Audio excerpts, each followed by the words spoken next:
After spending 3 years in a coma, he wakes up to find that the game he mastered for over a decade has become reality. Now millions of people are desperately searching for the legendary God Jinwoo, said to hold the key to conquering the tower. The problem is, God Jinwoo already exists, and it's him. While the entire world chases his identity, he quietly grows stronger, builds his influence, and finally tries to give his family the life they deserve. Can he keep the truth hidden while the entire world hunts for him? The system showed that floor 100 had begun loading in the challenge tower. The protagonist was at the center of the game world, where he played as a knight, ranting about how stubborn they were. Resistance was futile, and they shouldn't even try, since he'd almost cleared floor 100. Jinwoo was the #1 player in Summoner's Battle, the main character, and the game he was playing was called Summoner's Battle, or SB for short. It's a dead game with 0 popularity and a high difficulty level, played only by old men. He received numerous comments from various users, and in this game, he set incredible records and became legendary. He'd long since cleared floor 99. But something happened. Yes, Jinwoo is a monster, one that even the top players bow before. He said he was a bit busy right now, and swiped the screen,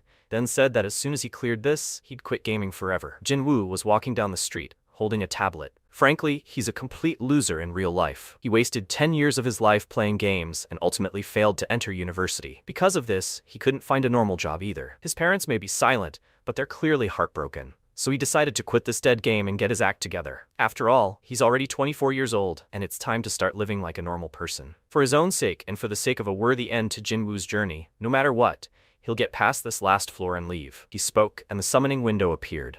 After which, a system appeared in front of him, and some commentators began discussing his personality. He exclaimed, "Summon White Whale. Ultimate skill." The system reported that he'd summoned the White Whale, and at that moment, everything around him began to sparkle with bright sparks. Users were asking, "It's been 10 years already, hasn't it?" The protagonist confidently repelled the attack, but suddenly, he gritted his teeth in anger. A bright flash of light erupted, stunning everyone. His enemy was cut into several pieces, and Jinwoo, looking ahead, confidently managed to do so. When he heard new notifications, he turned and saw a huge monster behind him. The creature opened its maw and attempted to destroy Jinwoo with a fiery blast, but he covered his face with his hand and summoned a blue dragon. When he did, the flame evaporated, and he began to fight the monster. Their forces clashed, and suddenly, Jinwoo looked at everything happening in surprise. The fiery blast exploded, and fragments flew in all directions. A moment later, the system reported that the 100th floor of the test tower had been passed. At that moment, he suddenly exclaimed that he had done it while standing in the middle of the street. He continued laughing and shouting that he had finally succeeded,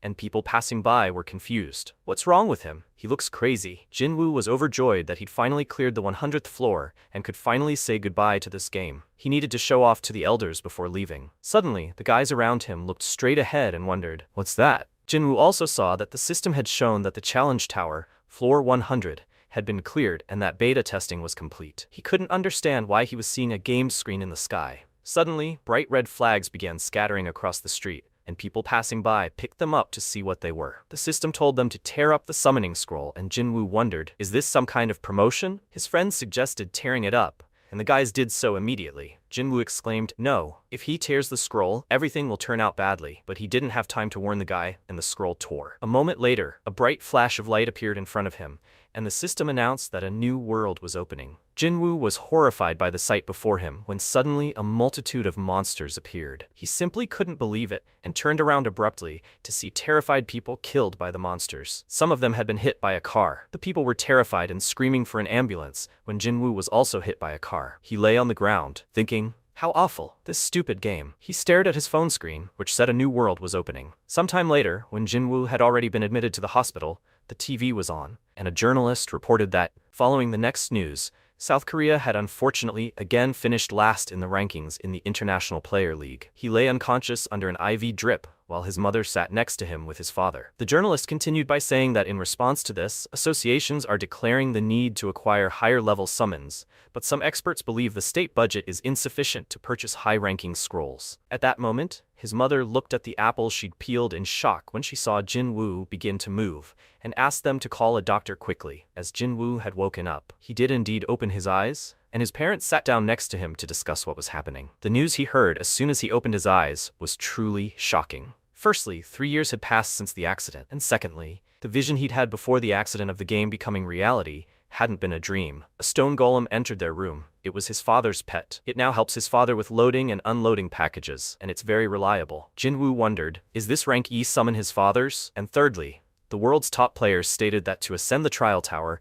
they needed to find a Korean player named Jin Woo. Rachel mentioned this in the news. They, the 5 heavenly operators, were still waiting for him. When he appeared, the world would be turned upside down. Everyone, truly, was looking for Jin Woo, the whole world, and he realized it was his nickname. Besides, it was a name. He couldn't mistake it for anything else. This was definitely Rachel, one of the 5 heavenly emperors. Had the world of Summoner's Battle really become reality? A system appeared in front of him, asking if he wanted to start training. He chuckled at this, and his mother said she knew it was sudden, but he didn't have to start training right away. He should rest first. He told his mother no. He needed to get used to everything as quickly as possible, and he was fine, so she shouldn't worry. He smiled and thought that he had nothing yet, and didn't fully understand this changed world, but he was extremely lucky. After all, in this game, he could definitely become the best in the world. He was discharged from the hospital and returned home, where everything had changed beyond recognition. He immersed himself in the new reality of a world where games were no longer just games. Duels, raids, treacherous dungeons, challenge towers. The entire digital infrastructure had successfully migrated into the real world. 3 years had passed,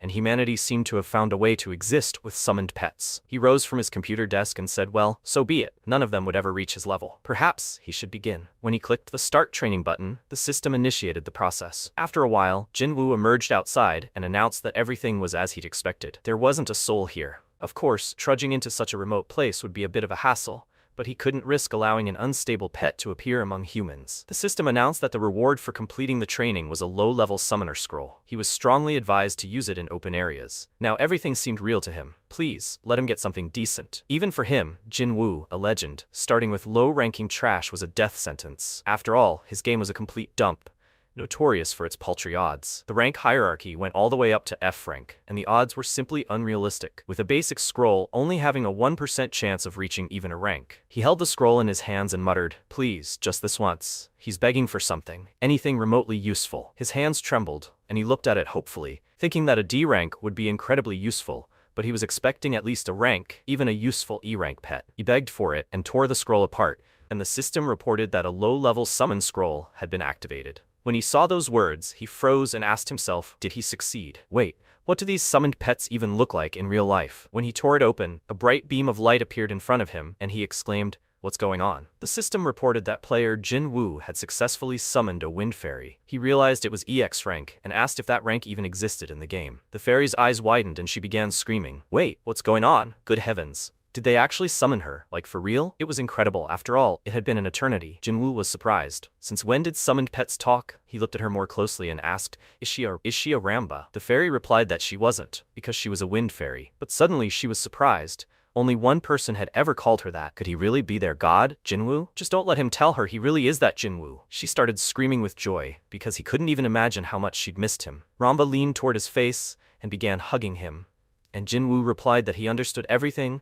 and thought with a disgruntled expression, which he was starting to remember. A rank E summon, Wind Fairy. If you unlocked her hidden mechanics and used the right rune, she would transform into a top-tier support with insanely high attack speed. They'd spent so much time together in the beginning that he'd eventually nicknamed her Ramba.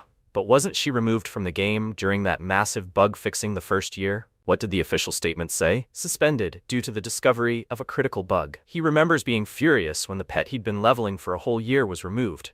But what was going on? The system reported that the summoned wind pet was level 1, rank isolated. This isolation occurred after discovering balance-breaking bugs under certain conditions. The active skill was wind pressure. With each swing of the staff, it increased the target creature's attack speed by 3%. He was surprised and asked again, is she isolated? Ramba replied that she had suddenly been dragged into some abyss, locked in a cage from which she could not escape. She offered to stay together forever this time, Jin Woo. He extended his hand and asked her to wait a moment, then asked who had isolated her. She looked at him in surprise, then suddenly froze and began screaming about a severe headache. Jin Woo hadn't expected such a reaction, and Ramba began to explain that she was in so much pain that she couldn't remember anything, and who had placed the seal blocking her memories. Jin Woo replied that everything was clear, then she should just tell him everything she remembered. She was stunned with shock, then changed her expression and said she couldn't tell him everything, and everyone was isolated, and as a result, they couldn't be summoned no matter how many times players tried. Jin Woo asked again, them? She meant there were other isolated pets besides her? Ramba replied, yes. They were kept in different places, so she didn't know where they were, but there were definitely others. She thought there were about 10 pets. Jinwoo was surprised and asked again, 10? If there were 10? No, that couldn't be. Those same 10 pets that were considered bugs and removed while he was using them. If each of them was reclassified as isolated, that would be incredible. In any case, Jinwoo seemed to have a chance every time he used a scroll. He hadn't felt a low-level call from a summoning scroll for so long, it was crazy. Jinwoo asked again, so they only react to scrolls he uses? Then he's the only person on Earth capable of defeating EX rank creatures. Is this some kind of hidden bonus for clearing floor 100 of the Tower of Trials? Does every basic scroll he uses now guarantee EX rank? He suddenly successfully summoned a hairy gorilla and realized that wasn't true. An F rank, so the chance of getting an EX rank is still purely luck. What a pathetic gotcha. Then the plan is this. He needs to use the maximum number of prize scrolls to collect as many EX rank creatures as possible. If he can recover all the creatures, he'll become even more invincible than he was in his prime. He called her by name and told her that from now on, she should no longer call him God Jinwoo, but simply call him Jinwoo. She asked why. He replied that, thanks to the 5 heavenly emperors, that nickname was already known to the entire world. Despite his superior tactical knowledge and experience, he didn't realize how vulnerable he'd become in these 3 years of absence. If word got out that Jinwoo was commanding EX rank creatures, he'd simply become a target for all the envious and power-hungry. Suddenly, a roar echoed through the forest, and countless birds scattered. Jinwoo wondered what kind of earthquake it was. Ramba and the gorilla also began screaming in fear. And suddenly, the system announced the transition to the next phase. A basic training dungeon was generated, and Jinwoo wondered, is this really happening now? This was wonderful. Did he really need to go there? He'd certainly completed thousands of dungeons, but reality was completely different. No, he needed to pull himself together. He was genuinely scared now. After all, it wasn't him who would be fighting. And besides, this was just training. Okay, all or nothing, the system asked him to please proceed to the entrance. It was time for him to get used to this new, distorted reality. When he entered the labyrinth, he froze. Was he really in a dungeon now? It really was creepy here. The system informed him that he had entered a training dungeon, and he realized it was all about to begin. To fight in the dungeon, he must assemble a team of summoned pets, with a maximum of 5 pets per team. Did he want to assign a wind fairy and a hairy gorilla to his team? He thought about how, to increase the chances of successfully clearing a dungeon, people usually assemble a full team of 5 creatures. Clearing a dungeon with only 2 might seem reckless, but with a clear plan, it's entirely possible. He'd done this thousands, no even tens of thousands of times, and he already had the perfect plan in his head. He summoned them automatically, and Ramba and the gorilla were ready. Jinwoo wondered if there were more monsters in the training dungeon, but before he could fully consider this thought, he was suddenly startled when the system announced a hungry wolf and a gray wolf prowling nearby. The wolf was growling, and he needed to defeat it and escape the cave. Jinwoo immediately began to consider the situation. It was a gray wolf, rank F. The system reported that a shield had been created for the player. When he created the shield around himself, it glowed brightly, and he realized that the player's defense system had created it exactly as in the game. But now he was in reality. The system warned him that he would die if attacked while the shield was inactive. He understood that if he lost, the restart button wouldn't appear. At that moment, the wolf began to approach him, and Jinwoo shouted, "The gorilla will rush forward." The gorilla charged, but suddenly stopped between them, and Jinwoo realized it was too slow. However, he had expected this outcome, so he immediately summoned Ramba, who rushed to cast her spells and swung wind pressure. This is an iron swing that dramatically increases an ally's attack speed. When she directed her powers at the gorilla,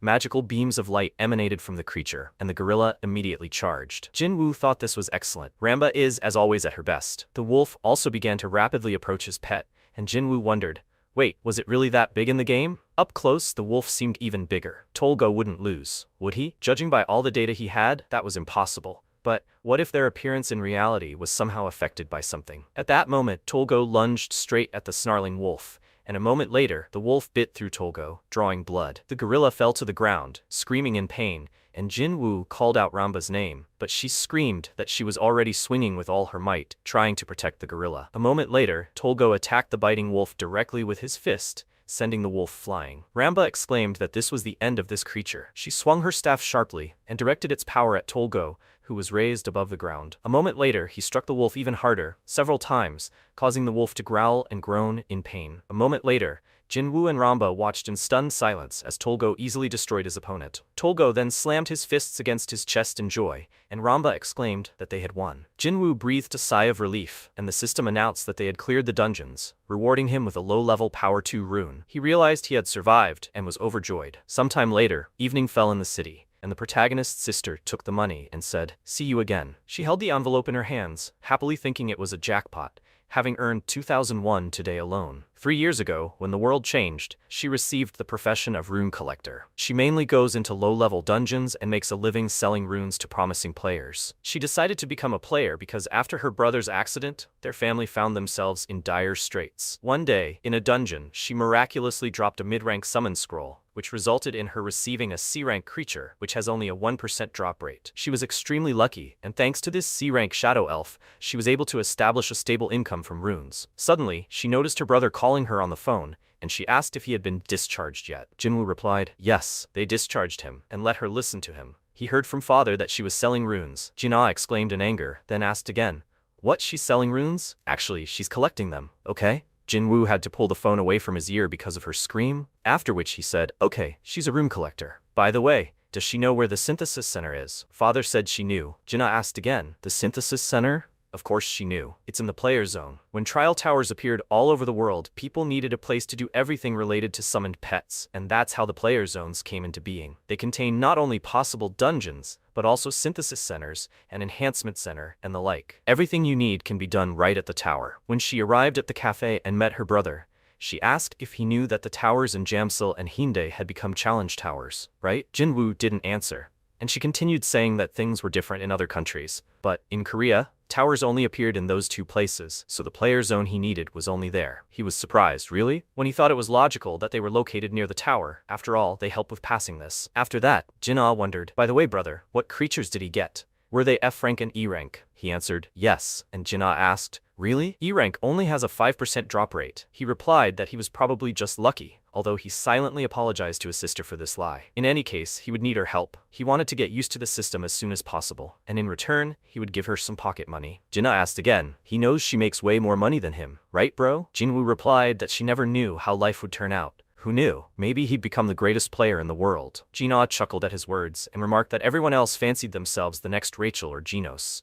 But those people were the chosen ones. They were geniuses, and they were nowhere near them. Jinwoo asked again, is that so? Fine, let her just show him the way. Jinna was surprised by his reaction, and Jinwoo said he wanted to see for himself what their player zone was like. After a while, they approached a tall tower. Jinna asked Jinwoo, he said he summoned pets today. Who did he get? He replied, a wind fairy, and Jinna said she'd never heard of such a thing. Maybe he'd show her. Jinwoo replied, no way. Why did she even want to see it? Jinna said he was being greedy. They weren't strangers, and the pet wouldn't disappear, even if he showed it. Jinwoo replied that she should show her pet first, and she asked again, her pet? Fine. Then she'd do it, and he shouldn't be too surprised when he saw it. She conjured a magic sphere in her hand, and Jinwoo wondered what kind of pet she had, since she was so confident. A moment later, she showed him a C-rank shadow elf, and Jinwoo was stunned by this. She asked again, what's with that sluggish reaction? Maybe he didn't know, but C ranks and above are considered nobles? Jinwoo replied that he understood everything and thought, noble? Ranks were the ones he only used to gain experience in the fusion center. They had never even been in the dungeon with him. Jinwoo asked if shadow elves could speak Korean. He waved his arms in front of the elf, and Jinna asked what he was doing. He didn't understand. Couldn't she even hear him? And Jinwoo asked again, what was he doing?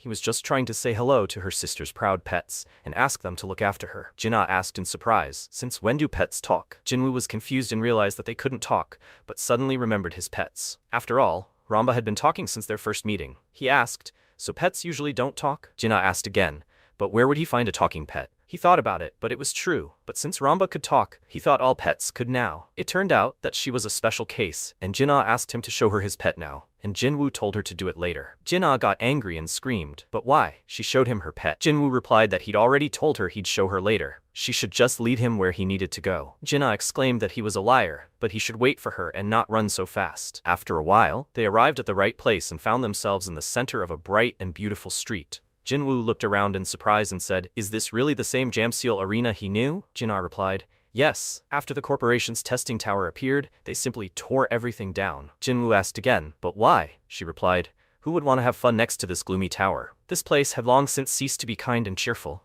Jinwoo was surprised. Doesn't that just make everything more interesting and cool? Jinna replied, does he mean the place where you go to die? The dungeons are now right in the Jamsil arena. Who would come here for fun? He replied that perhaps that was logical and reflected that the dungeons were indeed scary, but he was seeing things he'd only seen in the game. In real life, they were incredibly captivating. Was this a local market? People were approaching the stalls, buying things and asking about prices. Jinna noted that yes, players could freely trade everything here, from summoning scrolls to runes. Jin Woo considered this, only recalling memories of how he'd opened scrolls and runes every day with that rich man, his friend. Jinna asked again, did he see the brochure there? It explained all the basics, but if he needed a guide, he could go to the information desk. And since he was still a newbie, why not try the academy that ran the player headquarters? He had a lot to learn. Jin Woo replied, no, it was fine. He understood he had nothing to learn and nothing to ask about. He could handle his growth just fine on his own. Jin Ah looked at him in surprise and asked, is he sure he can handle this? Jin Woo answered, yes, she can go home first, and thanked her for the tour. Jin Ah asked angrily, what, is he staying here? Jin Woo waved and said he wanted to look around a bit. He'd been acting very strange for Jin Ah lately, as if he were possessed by something.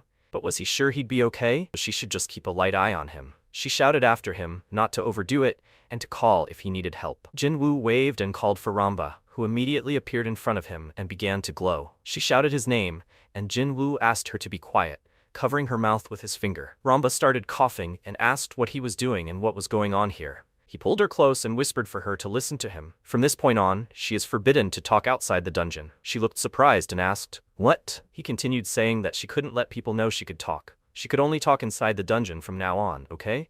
Let her nod if she understood. Ramba nodded and he said, great, and now they needed to get everything in order. As he remained squatting, he considered the need to secure at least some startup capital if he wants to start clearing dungeons. He looked at his phone and saw his income, saying that it was too bad, because it couldn't get any lower. He knew he didn't have much money to begin with, but for this to be all his savings was pretty awful. Besides, working like he did before was simply pointless. He grabbed his head and cried out in anger. Jin Woo wondered if someone would tell him to just ask his parents for money, but that was nonsense. Now they're working 3 jobs just to pay the rent, and he's supposed to ask them for money? How is he any different from a monster then? He looked at his phone and realized he could do it even with that starting capital. The reason no one could compare to God Jin Woo was because he was a player who had never donated to this game. Even though he played it with great desire, he still managed to become the best without investing a cent. Did people really think he couldn't do the same because they were in real life now? Just be patient, and he'd definitely climb back to the top. At that moment, he was credited with 500,000 won, and he was dumbfounded.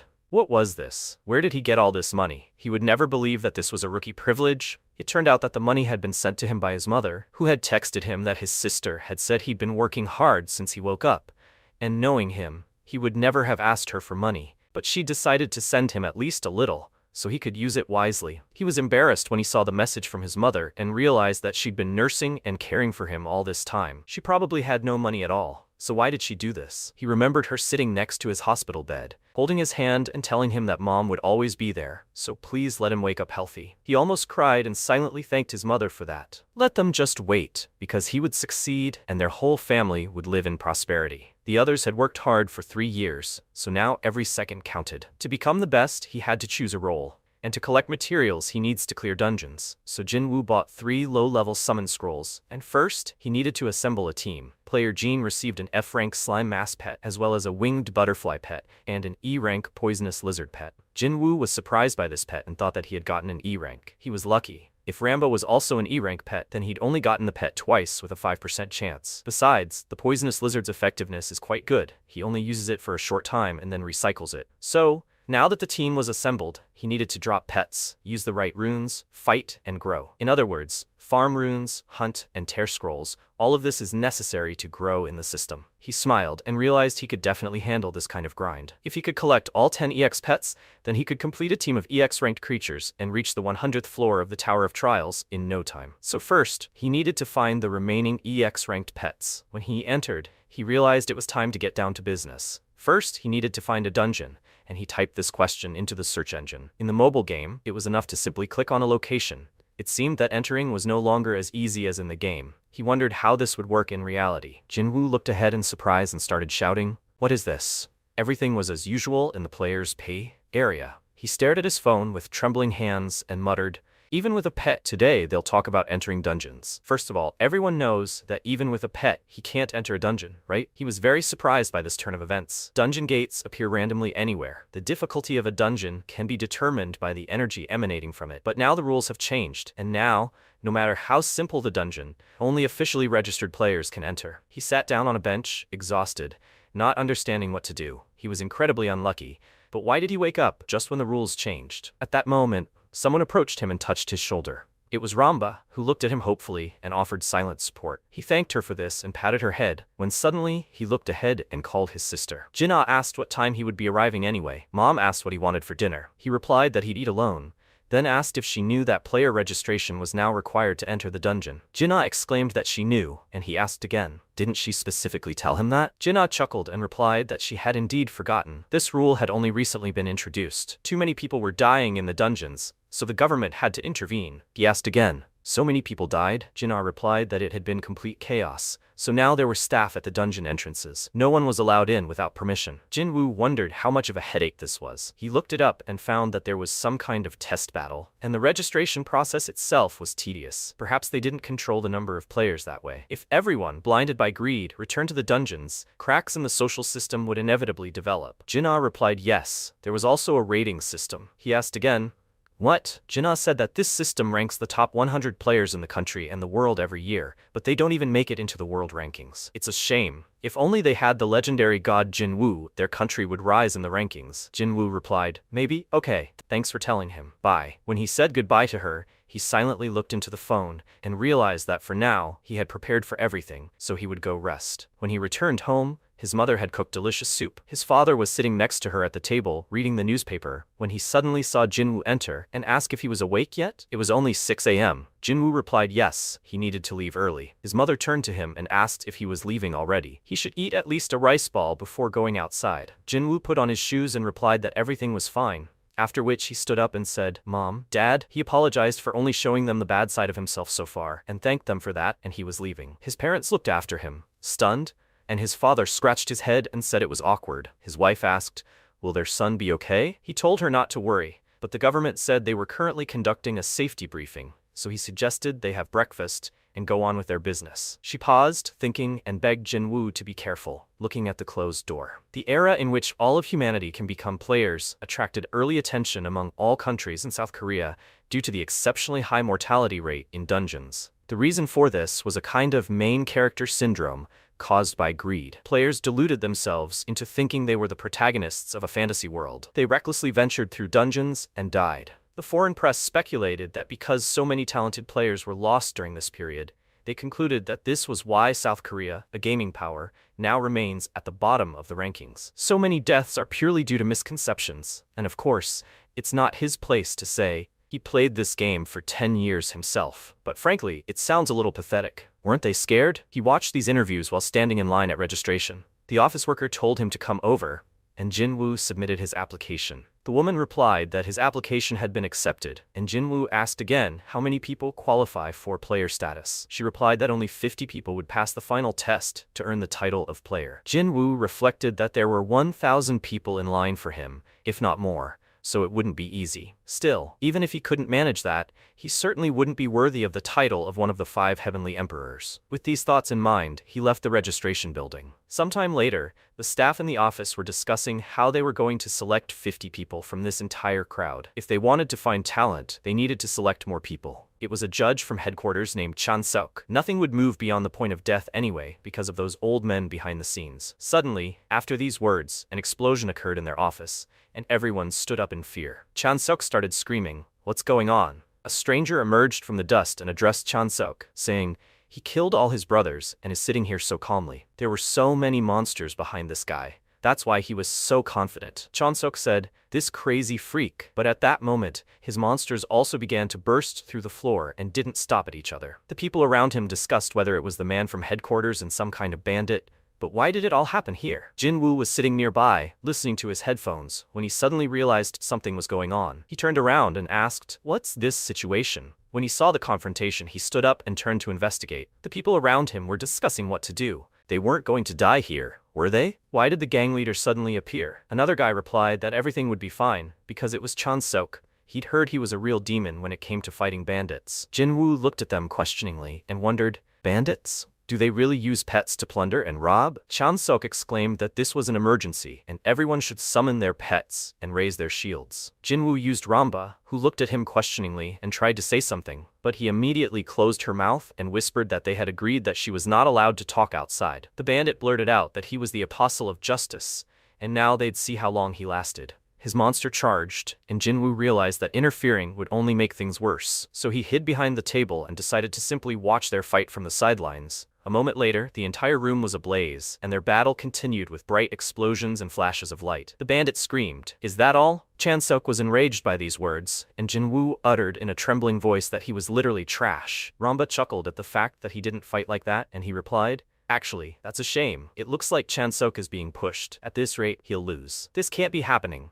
They're just beating up civilians without even blinking." Jinwoo wondered what he should do. If he helped and ended up getting caught up in this, he'd be killed, and he wouldn't even have a chance to live a normal life. At that moment, he approached Chan-seok and touched his shoulder. Chan-seok exclaimed that it was dangerous here and he should move away. Jinwoo replied that he wasn't using his fire turtle skill correctly. He should look at the buffers behind the blood orc. They were buffing him with fire resistance, which meant his fire energy wouldn't work. The orc's body turned red every time buff behind him used a skill, meaning he was applying fire resistance. And if that was true, then Chan-seok had just used his fire turtle skill and thrown the monster into the inferno. He rejoiced and asked, "Did it work?" The bandit exclaimed that the situation was dire, and he didn't understand how he knew about it. His master was destroyed and hit the ground. The bandit called him a freak, and Chan-seok continued to destroy his enemy. When all his pets were destroyed, the bandit began shouting at him to stop because he was giving up. He was wrong. When he turned around and saw the monster's claw approaching behind him, he screamed that he was begging for mercy and that he would never rob and kill again. Chan-seok told him to shut up.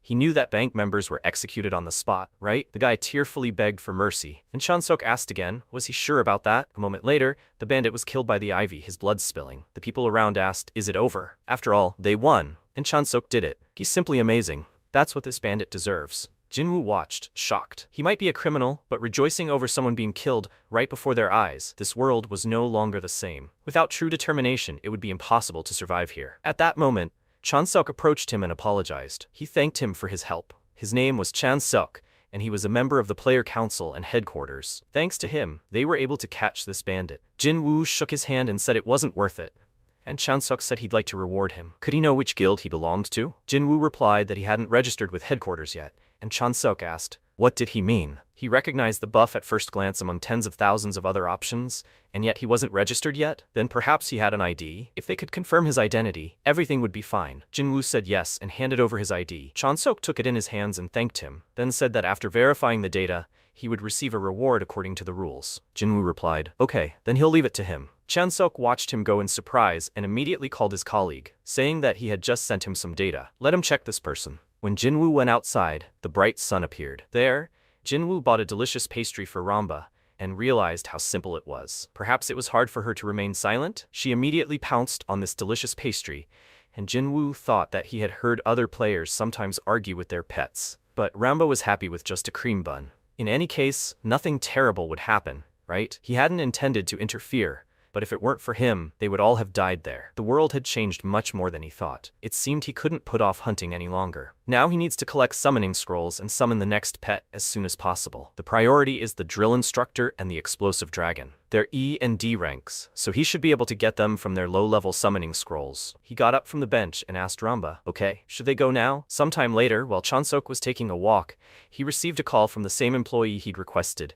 and Chan-seok was very surprised to learn that he'd been hospitalized for 3 years after an accident. So that's why he wasn't registered as a player. Well, if it was 3 years ago, then that's when the world turned upside down. Accidents were common in that chaos, so it all makes sense. And right after his discharge, he applied to register as a player, and when he heard about it, Chan-seok dropped all his documents and phone and exclaimed, what? He picked up Jinwoo's personal file, and his hands began shaking. He didn't understand what was going on. His colleague was asking again, what's wrong? Chan-seok replied, no, by the way, there's an exam this month. This time he'll handle it himself, and he shouldn't even ask why. He replied, okay, he understood.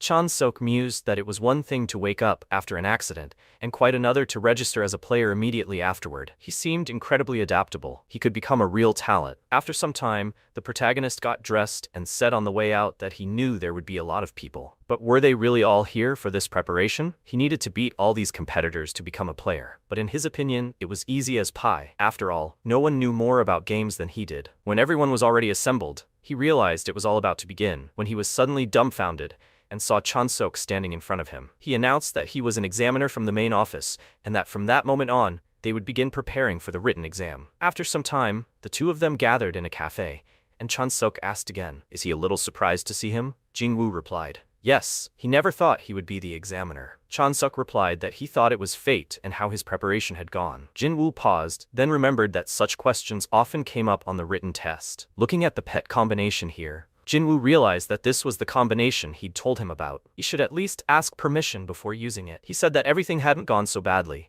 although it had gotten a bit boring. Chansuk replied that it was a relief. He'd summoned him separately because of the reward he'd mentioned. But before they got down to business, he wanted to ask one more thing. Was he, by any chance, a gamer? Jinwoo was surprised by this question. A gamer is someone who's played Summoner's Battle before, and no matter how long they've played, anyone who's ever launched the game is considered a gamer. 70% of the best Korean players are gamers, and it would be strange if he knew about summoning without ever playing the game. But he replied that he had played, and Chansuk replied that it was exactly as he thought. And how long, if it's not a secret? Jinwoo realized it was a practically dead game that no one really played, and if he said 10 years he'd be immediately exposed. He said he played for about a year, and Chansuk exclaimed, "Is that true?" Jinwoo asked in surprise. "What's the problem? Maybe that wasn't enough?" Chansuk asked again.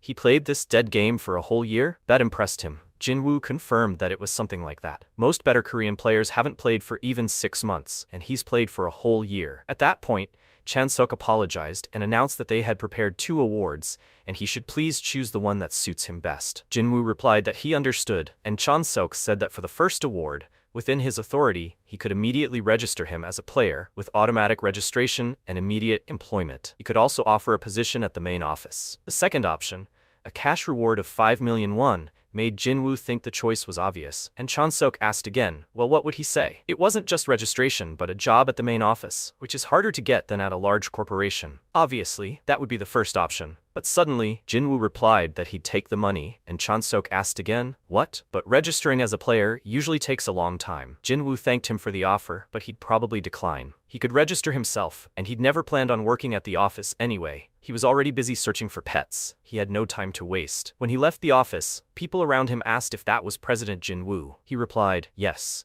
And a girl approached him and informed him that, as he'd heard, completing the dungeon for the day of the week was practically an exam. This time, he'd be heading to Tuesday's dungeon. The test would be timed, so he had to finish as quickly as possible. While they were discussing this, Chansuk was watching from the sidelines, surprised to see that he seemed to understand runes and pets better than anyone else. Why had he figured this out on his own? Thanks to the challenger, Jinwoo, he realized how narrow-minded he'd been. Finally, such talent had emerged in Korea. If all went well, he might even make it into the world rankings. Chansuk was surprised that the girl thought everything was so good. He'd never seen these proud professors react like this. Perhaps they should have offered better conditions? At that moment, the professor announced that the explanation was complete and he could enter. She created a portal, and Jinwoo decided to begin. When he entered, he found himself with his pets. The system informed him that the rooms were swarming with highly poisonous slimes and that he should destroy them and leave the dungeon as quickly as possible. Jinwoo called Ramba, who responded by starting to buff him. At that moment, Tolgo began screaming loudly and attacking the monster. Tuesday's dungeon was a labyrinth. He needed to defeat the slimes and find a way to the boss room. This was the dungeon where beginners often spent a lot of time wandering. But the slimes were slow, so he could ignore them and simply run forward. He'd been through this dungeon so many times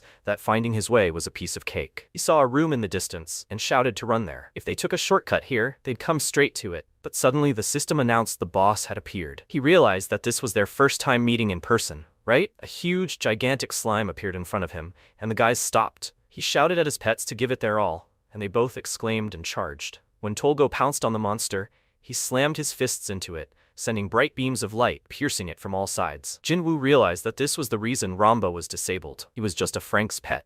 But thanks to that, his attack speed was incredible. He could already imagine how powerful another pet with that kind of attack speed would be. A moment later, the system reported that the boss had been defeated and the dungeon cleared, with a clear time of 5 minutes and 32 seconds. That's quite slow, considering that when he was a god, Jinwoo had cleared it in less than a minute. The system congratulated him for breaking the South Korean record and earning a special achievement. Jinwoo was surprised and asked, what? The system reported that the rewards for the first clear were Advanced Summon Scroll 3, and an additional reward, Low-Level Digging Potion 2. He was surprised and realized that this was the best record in South Korea. When the people in the office saw that the record had been broken, they were dumbfounded. Tuesday's dungeon was cleared in 5 minutes 32 seconds. That's a huge reduction in time. Did Kim-ho really find a new combination? Or wait, was it Jinwoo? she'd never heard of him. And he didn't look like a player. So it wasn't a player who broke the record, and the #1 player's record at that? How did that happen? The discussion continued, and the girl declared that he truly was amazing. Chon-seok chuckled and realized that he was undoubtedly a true professional. This was their national treasure, and they must get him at any cost. He slammed the table and asked if they wanted to survive. At the very least, they needed to prevent him from moving to another country. He proposed registering Jin-woo as a player immediately. They asked, what? Even without a qualifying match? As they all knew, speedrunning records are divided into national and world records. Kyung-ho holds first place in Korea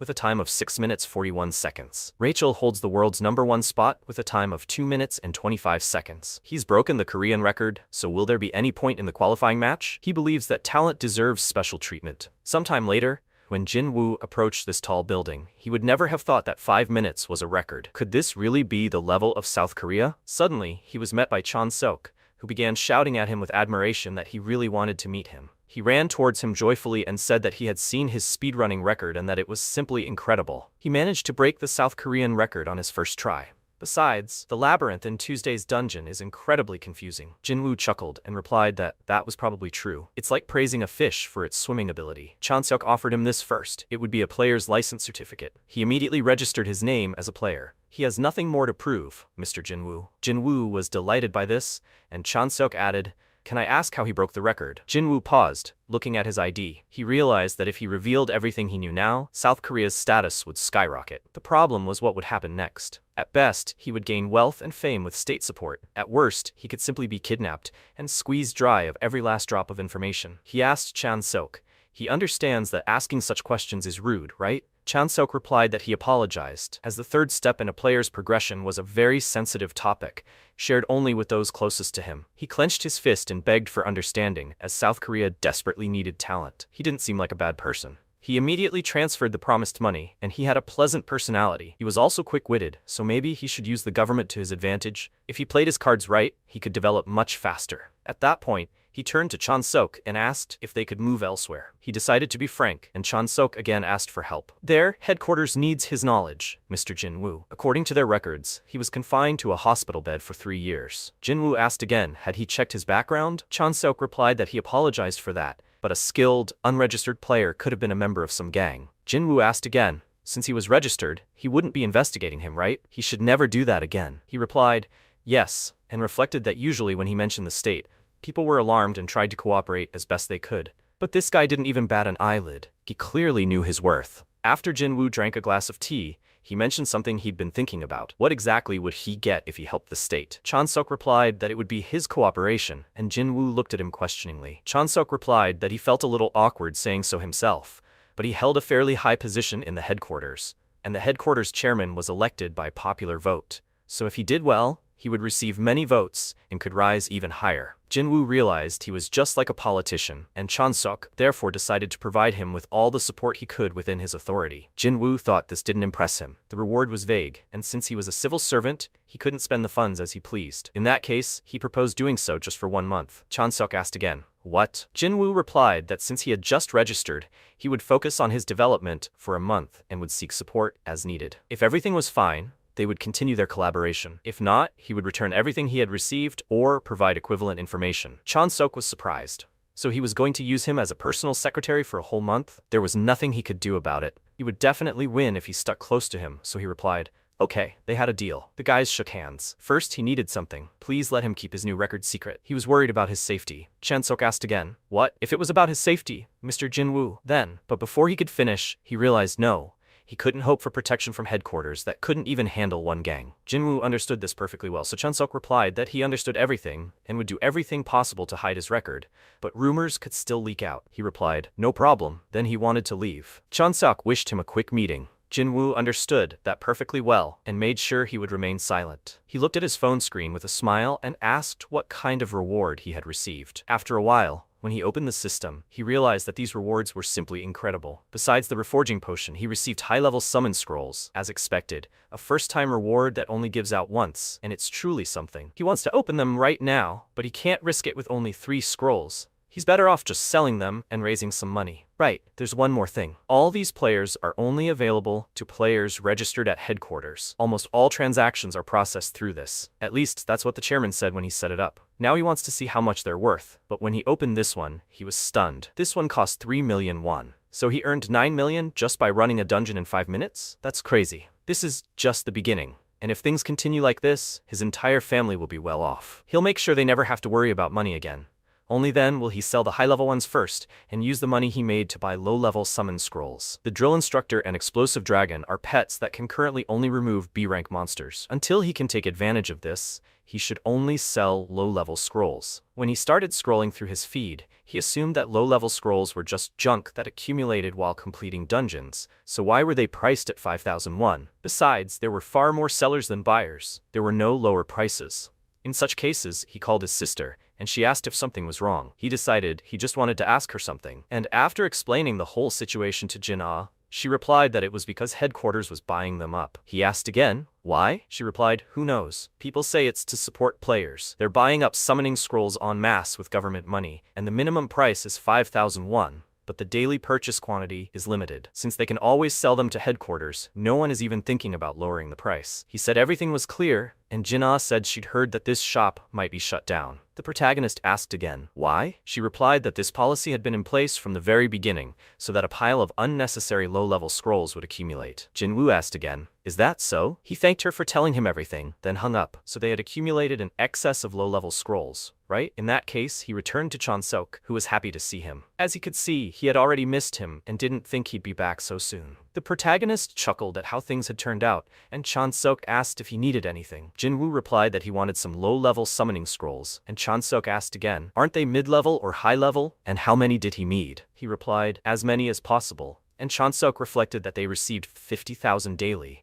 So giving them away wasn't a problem, but he might give them away if he was planning on reselling them. He replied, nothing special. There's already an oversupply on the market, and they're not selling, so he's going to exploit it himself. Chan-seok realized he seemed to have some kind of plan. He wasn't like the others, and he was purposefully collecting low-level summoning scrolls. Could he really have something special in mind? Chan-seok smiled and said there was one condition. Jin-woo asked again, what? He wanted him to provide at least some useful information. He was the people's elected chairman, but if it became known that he was simply handing out scrolls purchased with taxpayers' money, the people's trust in him would be weakened. Therefore, if he provided him with the information, he would give him an equivalent number of low-level scrolls. After all, he needed some kind of backup too. Jin-woo realized he wouldn't just hand them over, and it was even better this way, because if he gave him valuable information, he would reward him generously. First of all, there was such a thing as a time record. This is the reward for first place in the country. 3 high-level summon scrolls for each dungeon. However, this reward can be re-earned if another player breaks the record. Therefore, if players take turns improving the record,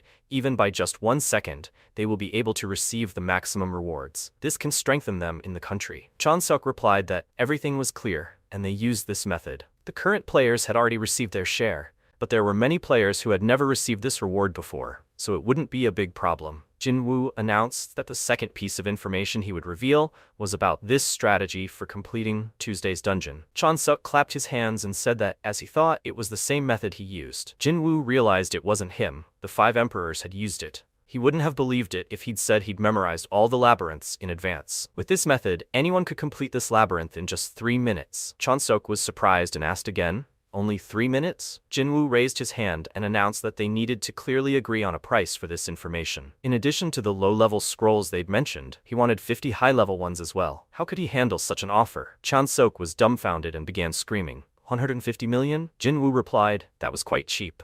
This method could be used not only in low-level dungeons but also in difficult ones. After all, the rewards for breaking records there could reach 1 billion. Chan-seok replied, of course, fine. If the information turns out to be correct, he'll immediately transfer 150 million. And he'll supply him with 10,000 low-level summoning scrolls daily. Jin-woo smiled and said he wouldn't regret it.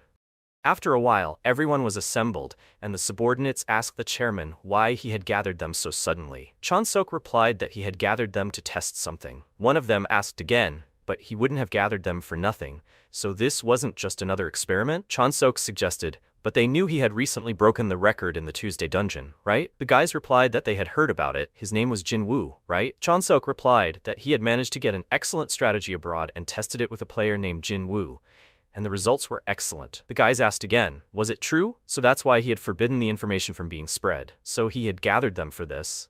But before they could finish their sentence, Chansuk replied, exactly, they're going to smash the Tuesday dungeons. The key pet for this dungeon is this guy. It's a spotted Komodo. This pet is a summonable lizard-like monitor lizard the size of an adult human. It has strong defense and decent attack, a typical tanky damage dealer. At least that's what the publicly available information says, but in reality, it's difficult to level up, which is expected for a rank B pet. Compared to other rank B pets, this creature's damage and defense are so-so, so it's considered useless. However, players didn't know one thing. Its main food is giant slimes. Once released into a dungeon, it immediately begins hunting giant slimes, allowing for a quick dungeon clear. The system reported that Tuesday's dungeon ranked first in Korea, Chunsik, with a time of 5 minutes 29 seconds. After a while, the guys started shouting that the chairman was right. They reached the boss's room in less than 4 minutes. Does he really love to eat that much? This guy is a veritable gold mine, and now there's no need to worry about the cleansing agents. Chansuk watched from the sidelines in bewilderment. A few days later, information surfaced online about players in Korea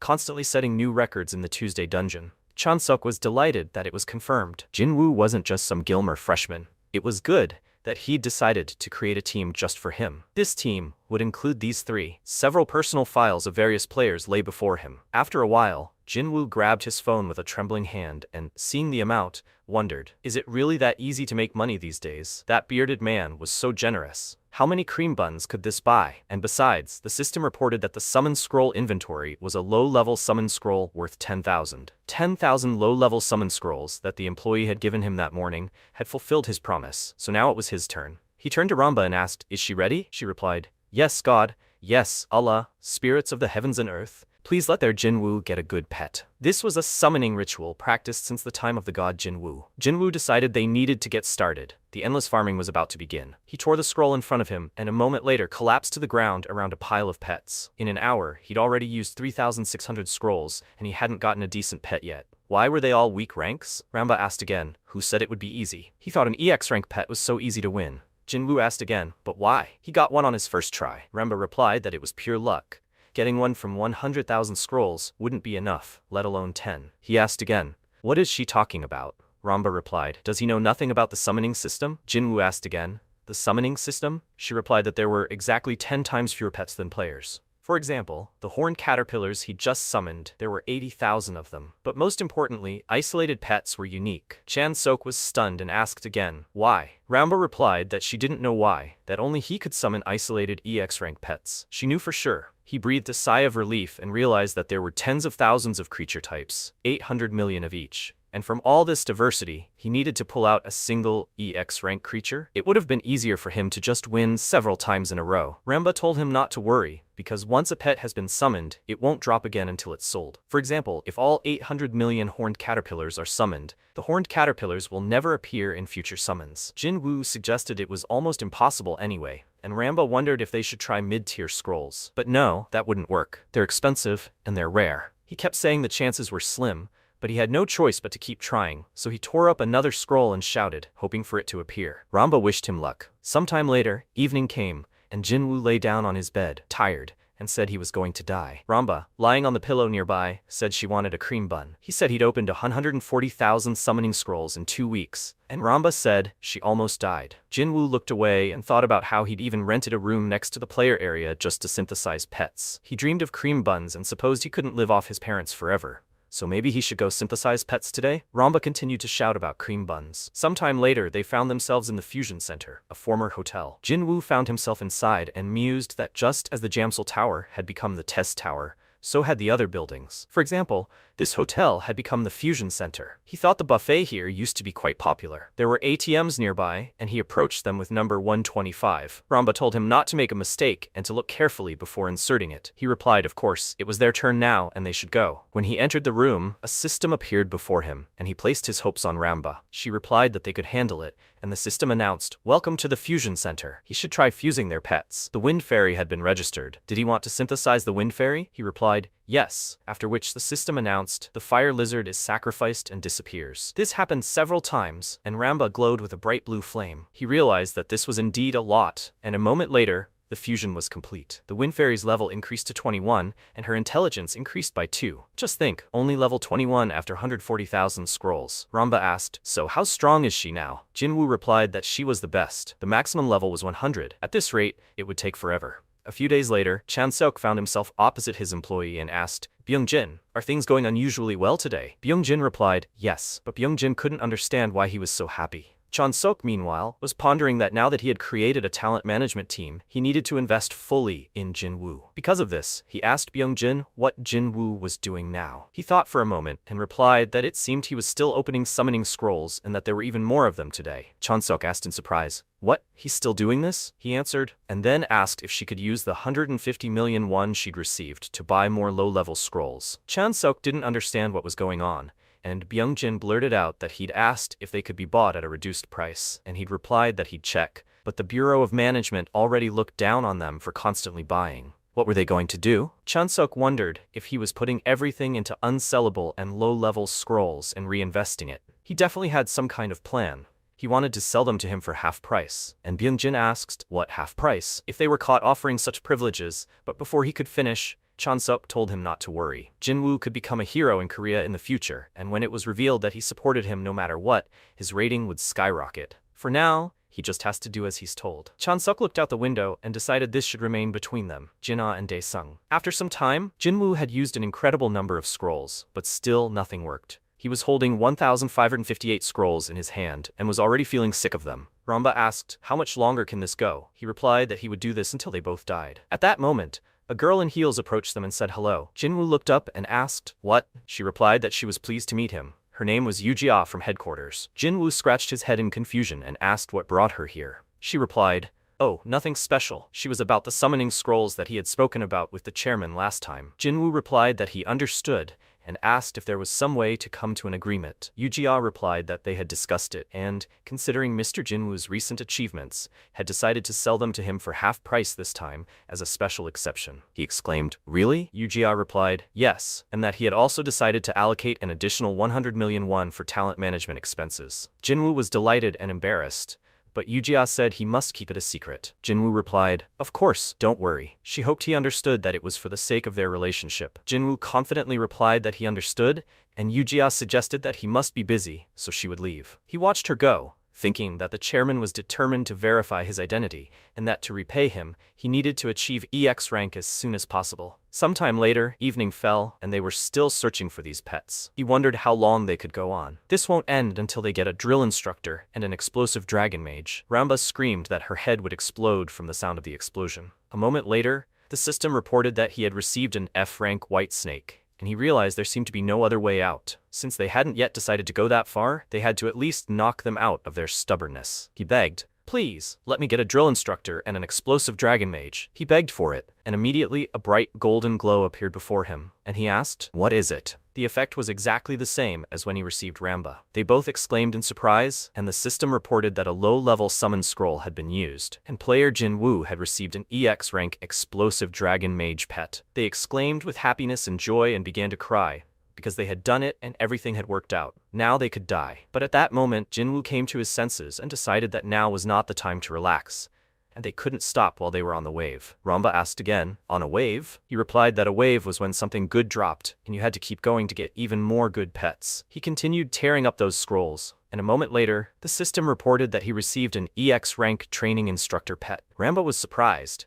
Was that really how waves worked? Jinwoo was delighted. It had finally happened. He'd gotten them. These were the very pets he'd wanted. When the drill instructor found himself in the middle of nowhere, he asked where he was. Initially, he was an E-ranker with low combat ability, so he wasn't a popular pet, but his whole value was in his obsession with training. Growth increases with training, and his charisma overwhelms other pets. The instructor himself is weak and his basic skills unremarkable, but once he breaks down and gains the constructor skill, he significantly accelerates their growth. This skill could therefore make other pets stronger, which is why he always outperformed other players. Ramba assumed she didn't actually want to get stronger. Jinwoo waved and told the instructor it had been a while. He asked again, instructor? He remembered the nickname and began shouting, could he really be the god Jinwoo? Jinwoo replied that he was, and both pets were dumbfounded. The instructor bowed and said it was incredible. After being isolated for some unknown reason, he never thought he'd see him again. Jinwoo reflected that, as he'd thought, Ramba and the instructor were just as he'd raised them. He was honored to see them again. At that moment, a dragon mage approached him and asked if he really was the god Jinwu. It was the first time Jinwu had heard Pokryon speak. A summoned pet of the magic type, D-rank sorcerer Pokryon. She was sealed,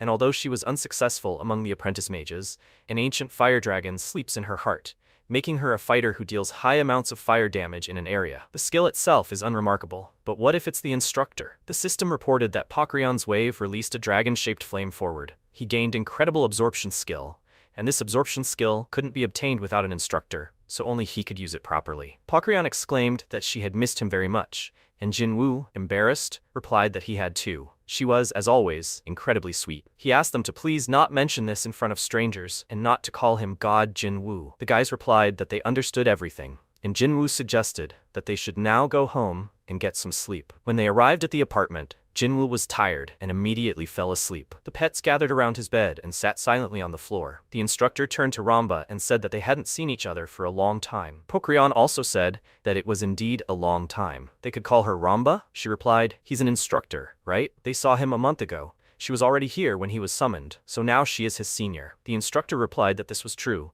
but it didn't matter. He only wanted to say one thing: they were too weak. He clenched his fist and shouted that to be of any help to their master, they had to stand much stronger, and therefore, even when he slept, they had to continue training. And the first would be Pokryon. She needs to sit down and focus on her magic. When he was awakened, he would open the absorption for her first. She replied that she understood everything, and the instructor looked into the eyes of Ramba, who was hiding fearfully because of him, and told her that she should increase the speed of her swings so that she could do strength training with him. Ramba exclaimed in grief, strength training? But she was a fairy. He asked again, didn't she want to be of use to her master? Ramba replied that of course she did, and the instructor pressed her and told her to start swinging this frying pan. Since it was her first day, they would start small, just 5,000 swings. Ramba cried out in horror when she heard that number, and, with a trembling hand, reached out to Jinwu, begging him to save her, but Jinwu knew nothing and was asleep. Sometime later, Yujia came to Chansok's office, and he asked, can she no longer give him low-level summoning scrolls? Yujia replied, yes, an official notification had just arrived, and it was the director's order. Chansok was startled and thought, he was always busy? Why was he suddenly bothered by such a trivial matter? Besides, they were demanding a detailed report on how he had used low-level summoning scrolls up to that point. Yujia suggested that the deputy was probably behind it, and Chansok exclaimed that the jerk was picking on his every move. What should they do now? She had prepared the report, but if management didn't hand over the scrolls, they would have nothing to give Jinwu. Chansok was thinking that the delivery time for the scrolls was approaching, and suddenly his phone rang. Yujia asked again, what's wrong? Chansok suggested he thought he didn't need any more low-level summon scrolls and needed to deal with this jerk instead. At that moment, he saw a message from Jinwu, who said he no longer needed low-level summon scrolls and had gotten what he wanted, so he thanked him for it. Sometime later, on Gwanaksan Mountain near Songbawi Station, Gwacheon, Gyeonggi Province, the protagonist appeared there and explained what a regular dungeon meant. There are 4 types of dungeons in the game. The first is the daily dungeon, which requires gathering materials from accessible locations on a specific day of the week. The second is the Tower of Trials, a much more difficult dungeon that pushes players to their limits. The rewards are incredible, but the chance of dying is high. And the third is the Demon Dragon of Chaos, a raid dungeon that requires group formations. But that hasn't been added to the game yet, so he'll explain it some other time. Everything else was just regular dungeons, which was exactly what he was heading towards. In SB, they were called staged dungeons, but in reality, they spawn randomly. You could form groups for them, but he didn't need one. He looked ahead and saw a gate with guards standing near it. If the dungeon wasn't cleared in time, a breach would occur, and monsters would burst out, and he needed to clear it quickly. The guard informed him that if he wanted to enter the dungeon, he needed to check his license. Jinwu handed over his ID and replied, okay, he's here for the inspection. Please let him be careful. Jinwu entered the dungeon and a moment later saw bright magical sparks above him. Monsters were fighting among themselves and their swords clashed. He realized what an enslaved dungeon looked like. Everything there was very dark, with bright, red, terrifying colors that were overwhelming him. People started shouting that the orcs were climbing up, that they should attack him and pour boiling water on him. Let it die. Jinwu thought that when he played this game, everything seemed unreal, but now he was watching all the horror unfolding and asked, this is real war, right? He needed to collect his thoughts and just do what he always did. He closed his eyes and ordered his pets to prepare immediately. The system reported that he was summoning a wind fairy, a drill instructor, and an explosive dragon mage. He also summoned a D-rank golden fairy and a mini Kong. He simply couldn't find better tanks or a D-rank healer. Jinwoo turned to Ramba and told her to buff attack speed. She said she understood, and he ordered the dragon to prepare to provide cover fire from the rear. Then he turned to Mini Kong and told them to go straight for the orc boss. Mini Kong charged, and Jinwoo thought about how simple the plan for clearing the orc dungeon was. A moment later, a powerful explosion occurred, and he realized he simply needed to defeat the giant orc at the end, and that would be it. This huge orc began to attack them with its huge, sharp weapon, but the guys struggled, and Ramba shouted that Mini Kong would do it. Jinwoo was tense for a moment, but after a moment, they were able to cut the creature in half. Jinwoo knew it was all because of the EX rank, and it was on a completely different level than the base form. In any case, it was actually easier than he thought. The knights realized that they were acting in concert with them, and they were incredibly strong. They wondered if they had any hope of survival. Mini Kong continued to charge straight at the orcs, and Ramba watched him. She asked if they didn't like doing this. Jinwoo asked her to stop fooling around, and she apologized. The instructor asked, how dare they throw an axe at their master? Let them die right now. The dragon mage whispered special spells and decided to attack with a bright, long flame. This was the Pokrion wave. When this wave reached its limit, the system reported that it was releasing a dragon-shaped flame forward. All the monsters were engulfed in this flame. And at that moment, the instructor abruptly cut off the last monster, who fell to the ground, and the system reported that they had cleared the dungeons. Ramba exclaimed with joy, as did Pokrion, who was surprised by how easily the trials had been completed. The system reported that the explosive dragon mage's level had been increased to 5, and the explosive dragon mage's intelligence had been increased by 2. The drill instructor's level had been increased to 5, and the critical strike chance for drill had been increased by 1%. A reward had also been received, a medium summon scroll. Jinwoo realized that this medium summon scroll cost 500,000 won. Just think, he'd earned 500,000 won in just 2 minutes. He urgently needed to find the next dungeons, since he could level up his pets and earn money at the same time. It was time for him to turn his life into an endless grind. Sometime later, Chansok sat in the office, groaning with sadness. Yu-Jia approached and asked, seriously, where did he get the confidence to make such bets? He said in a trembling voice, that jerk started it himself. He asked them to calm down the people sitting next to him at the table, and one of the office staff said he was only giving advice because he felt Mr. Chairman was wasting the budget. How dare he even call himself a talent development team if he can't produce a single worthy rookie? Chansok started to get angry and shake with rage, and at that moment, the guy mentioned that not a single talent they had mentored, Mr. Chairman, had made it to the national team. This mentally struck him right in the heart, and he continued to say, is he really that upset over a new record in a test dungeon? Over such nonsense? Seriously? Chansok continued to rage and called the guy a freak. He would gladly have spoken his mind about him, but the players he mentored made it to the national team every year. He might be an arrogant jerk, but his skills are something to be reckoned with, and yet, he wasn't going to tolerate this anymore. Chansok asked what he would say if a talent he supervised made it onto the national team. Hisu made a suggestion, but he wanted to bet on it. There were only 10 spots on the national team. He then proposed a bet on whose talent would rise higher. Chansok replied that they had an agreement. The loser would publicly admit they'd rather resign, and the penalty for refusing would be 1 billion won. Chansok asked if they should perhaps draw up a contract right now. Their director had asked them not to argue and didn't know how to intervene. Yu-Jia frowned and said, please don't tell her he only did this because he believed in Jinwoo. He was certainly incredible, but he was just a gamer and inferior to registered players in every way. Chansok replied that he knew everything, but he believed in him. He was confident that if they supported him, he would gain a wealth of valuable information for them. Yu-Jia replied that even if he said so, then, but before she could finish her thoughts, Byung-jin suddenly burst into their office and shouted, Mr. Chairman. Chansok stood up from the table and asked what happened. Byung-jin replied that he had asked him to check on a player who had recently been single-handedly defending dozens of D-rank dungeons, right? So it was Jinwoo. Chansok exclaimed, what? Yu-Jia asked again. A player who registered just a month ago clears a D-rank dungeon in less than 5 minutes? Chansok asked with a smile. Well, she sees that? He said so. He said Jinwoo was simply amazing, so he knew he could trust him. He knew it. His eyes hadn't deceived him. When Jinwoo got home, he checked his phone and saw 26 million won in his account. He had earned a whopping 16 million won today. For 4 days, he'd been frantically clearing the 160th D-rank dungeon, and he'd earned all this money from selling every medium summon scroll he'd received.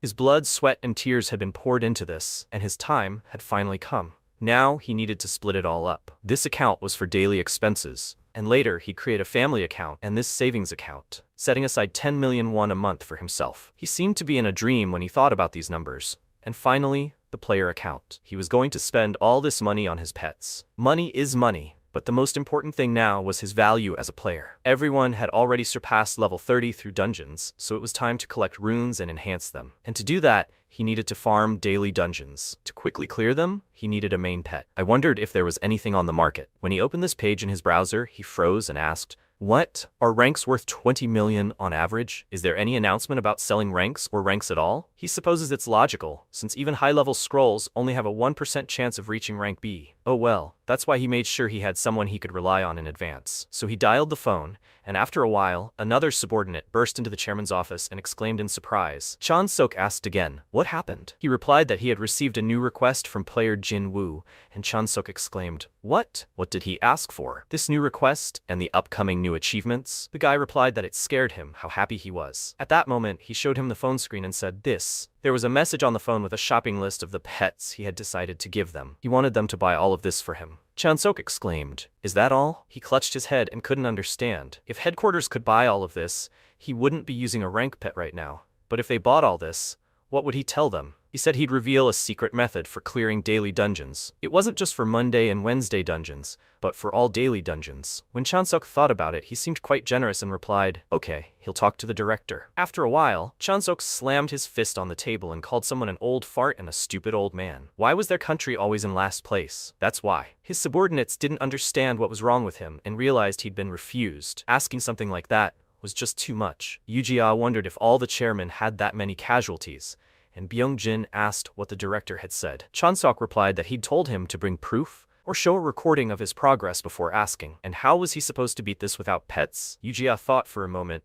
and he realized that if his information was true, they would hit the jackpot. An absolute jackpot, and those idiots at headquarters didn't understand it. It was quite offensive, and Chan Sok was surprised by such words. Yujia continued to say that selling such potential for just 1.2 billion, wasn't that offensive? Chan Sok asked what she meant. Yujia addressed him as the chairman and asked if perhaps she could handle it for him. Bingjin turned to look at her, stunned, and Chan Sok thought if he were to think that, she's from the family that owns the Daesum Group, the fourth granddaughter of the head of South Korea's leading conglomerate. She received an elite education, as befits the heiress of such a company, and in this direction, she could become a player. And the player she's most interested in lately is, of course, Jin Woo. He knows too much and is also brazen enough to have managed to strike a deal with the government. What if they created a management team specifically for him, investing in his development in exchange for profit? Their approach would be radically different from that of the managers. But she was sure, after all, it was no small sum. Yujia asked again, is he worried about her finances? Chan Sok answered, perplexed, no. And she replied that they don't have to worry about money. But first, she needed to meet with Jin Woo again.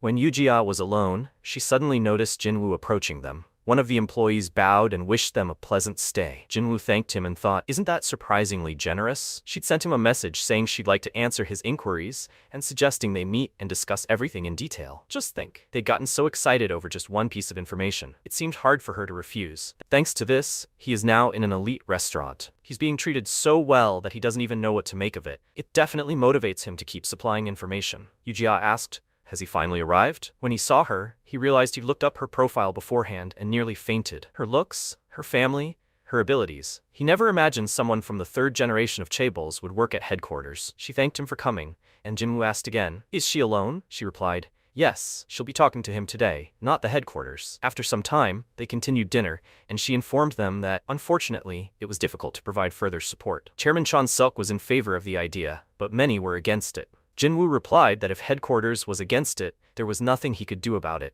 He understood that he himself could become number one. He would simply stop providing them with information. Instead, she had a proposal for him. Jin Woo was surprised and asked again, what is it? She replied that she was going to find a management company exclusively for him. He was surprised. A management company for one person? This was a very good offer. Unlike headquarters, which was forced to act cautiously, the corporation was driven solely by profit, and he was the one who could definitely transfer that profit. Moreover, most of all, he needed to establish a connection with someone with sufficient resources to squeeze every last drop and buy him information at the highest price. She, Yujia, along with Daesung's professional support, was ready to give him full support in everything. He looked at her with admiration and thought, is there a better place than Daesung? After all, money doesn't lie.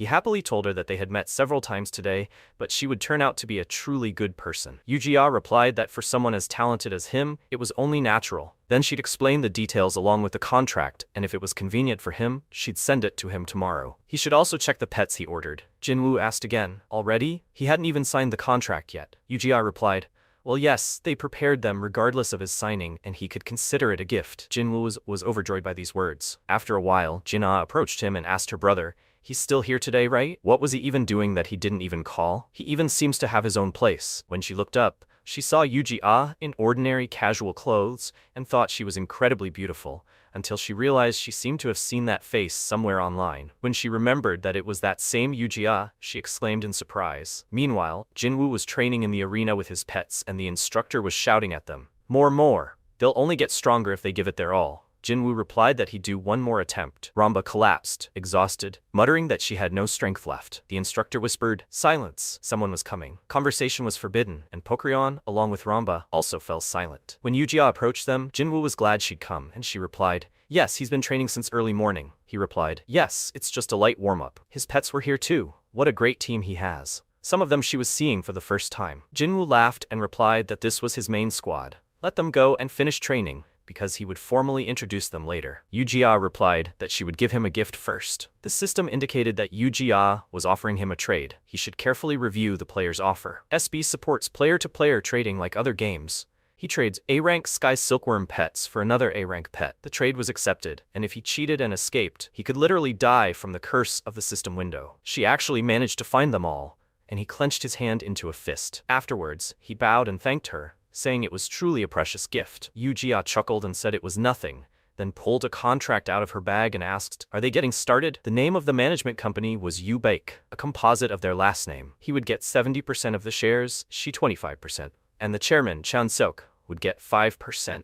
The chairman would remain at headquarters to continue supporting them from within. She also planned to hire Byungjin and Setop as employees. Jinwoo assumed so, but they were from headquarters. She replied that they had quit that morning. She told them she would triple their current salaries. The protagonist grinned and replied that he was grateful. Of course, but 70%? Was she sure that was okay with her? Yu replied that it was her way of making a bet. She'd take a solid 25%, and in exchange she'd have the opportunity to increase the value of that 25%. Besides, voting rights weren't that important in a company for just one person. The key was his relationship with Jinwoo.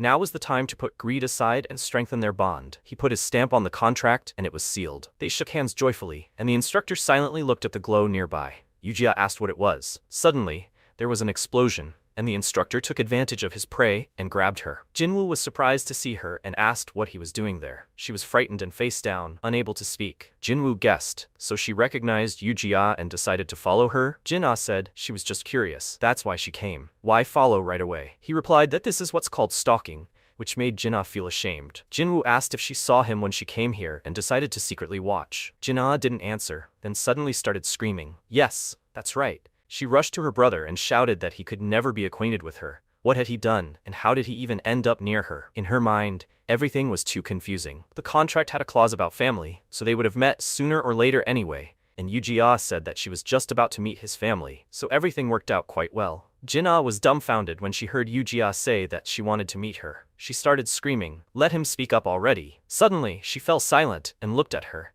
and Jinwoo spoke briefly, telling her a short story. A moment later, Jin-ah asked, he used to be quite a famous gamer, and recently broke the record in a low-level dungeon, right? So he decided to return to headquarters and meet Yu. He replied that he did, and Jin-ah smirked, looked at him, and asked, but didn't he play some mobile game for a long time before that? Jinwoo asked again, and abruptly said it was a different game. He'd been playing SB for about a year. He remembered that she still doesn't know that he is the god Jinwoo. This made Jin-ah scream. Even a year is a long time if he doesn't know, for such a worthy game. So his nerding had finally paid off, right? Jinwoo thought it wasn't that he didn't trust her. There's just a slim chance that the family who's cared for him for 3 years will end up in danger. He can't just mindlessly drag them into all this. He needed to be strong enough to protect them first, and only then could he reveal his identity. She asked, why was he only telling her now? Jinwoo replied that he'd been meaning to tell her everything. He'd explain everything to his parents, so for now, she could keep it a secret. But she had her reasons. She replied, okay. And suddenly their eyes locked as the instructor spotted an elf in the bushes. Jinwoo said that if she was going to level up that dark elf, she should summon a wolf from him using them together. Without that, she wouldn't even get 10% of the efficiency. Jinna asked, Shadow Wolf? Is there such a pet? Jinwoo replied that she most likely didn't know about it, and how could she even get to rank B? Suddenly, she saw notifications that they had everything except what she needed, and was dumbfounded. Then she turned to her brother and asked, is he offering to buy it? A shadow wolf costs 500 million. That would take 20 years. He told her to just wait, because he'd get it in a month. She burst into joy and screamed, can he get such an expensive pet? Has he become a player and is now going out of his way to seem cool? He should forget about it, because she'll save up and buy it herself. Jinwoo told her not to cry with happiness when she got it. After that, he waved his pet and said that the training was over, and she looked at him thoughtfully. Something was wrong. He seemed different. A week later, Jinwoo was at the gate. He asked Bingjin what this was. Yujia replied that it was the equipment he would wear in the dungeons. Mr. Jinwoo, the company's main business is information. He asked again. Information? They sell videos of the walkthroughs for a lot of money, and this advanced equipment is required for that. It records everything around in 3D. This suit is extremely flexible and lightweight, so it won't be uncomfortable. Jinwoo thought for a moment and was suddenly informed that the camera was already set up. This is even more stressful than filming. He said that he would be doing Monday's dungeon for the first time and wasn't sure he could easily complete it. Is that okay? Yujia replied yes, they'll just edit the best moments anyway. He replied, okay. Is it okay if he breaks the national record right after entering? Yujia looked at him in surprise, thinking that he'd just said he wasn't sure he could beat it quickly. Was this a joke? Maybe the 1.3 billion contract was putting too much pressure on him? She told him not to worry, everything would be fine, and he should play calmly like he used to. Jinwoo replied, okay, and entered the portal. The national record for Monday's dungeon is about 7 minutes, meaning he could break it quite easily. When he descended into Monday's dungeon, it was the only dungeon with special rules. Here, completion time directly affects ratings, as in most games. Attack power runes are extremely important in SB. Without them, it would be extremely difficult. They're called universal runes for a reason. This is a defensive dungeon, and you typically have to fend off waves of undead for 30 minutes. But the time still matters, even though it's called defensive. If you defeat the final boss, it'll all be over instantly, so the standard tactic is to go straight to the boss. He assumed the equipment seemed to be working properly, and the system suggested which squad he wanted to summon. The player could create up to 3 squads. He'd already set them up for daily dungeons. All his pets had gathered around him, and a golden fairy had also been summoned. He must hold off the evil Lich's legion of undead until they arrived at his feet. The remaining time was 30 minutes. As the clock ticked, terrifying skeletons rushed at him. A huge creature, one of the protagonist's pets, began to scatter them in all directions with just his bare hands. After it destroyed them, the golden fairy suggested they go straight to the boss. After some time, when they found the main creature, they approached, and Jinwoo said that first, they should climb the hill. As soon as he realized they were recording, he immediately bit his tongue. They got here in 2 minutes, even with the small mobs that followed them. A moment later, one of the skeleton skulls was destroyed by a gorilla, and it was thrown aside by the other skeletons. Jinwoo was surprised that Minikong and Hungyu were doing so well. He was so glad they were on his side, not against him. He looked at the boss himself and told the battle sheriff to get ready. The battle sheriff had a long range and excellent accuracy, but the damage was so pathetic that no one was using it. He asked if he'd really turned on auto battle for 32 hours and not even noticed. But low-level Monday dungeons are a real salvation, because the Lich doesn't have much health. He abruptly told him to stop and not shoot.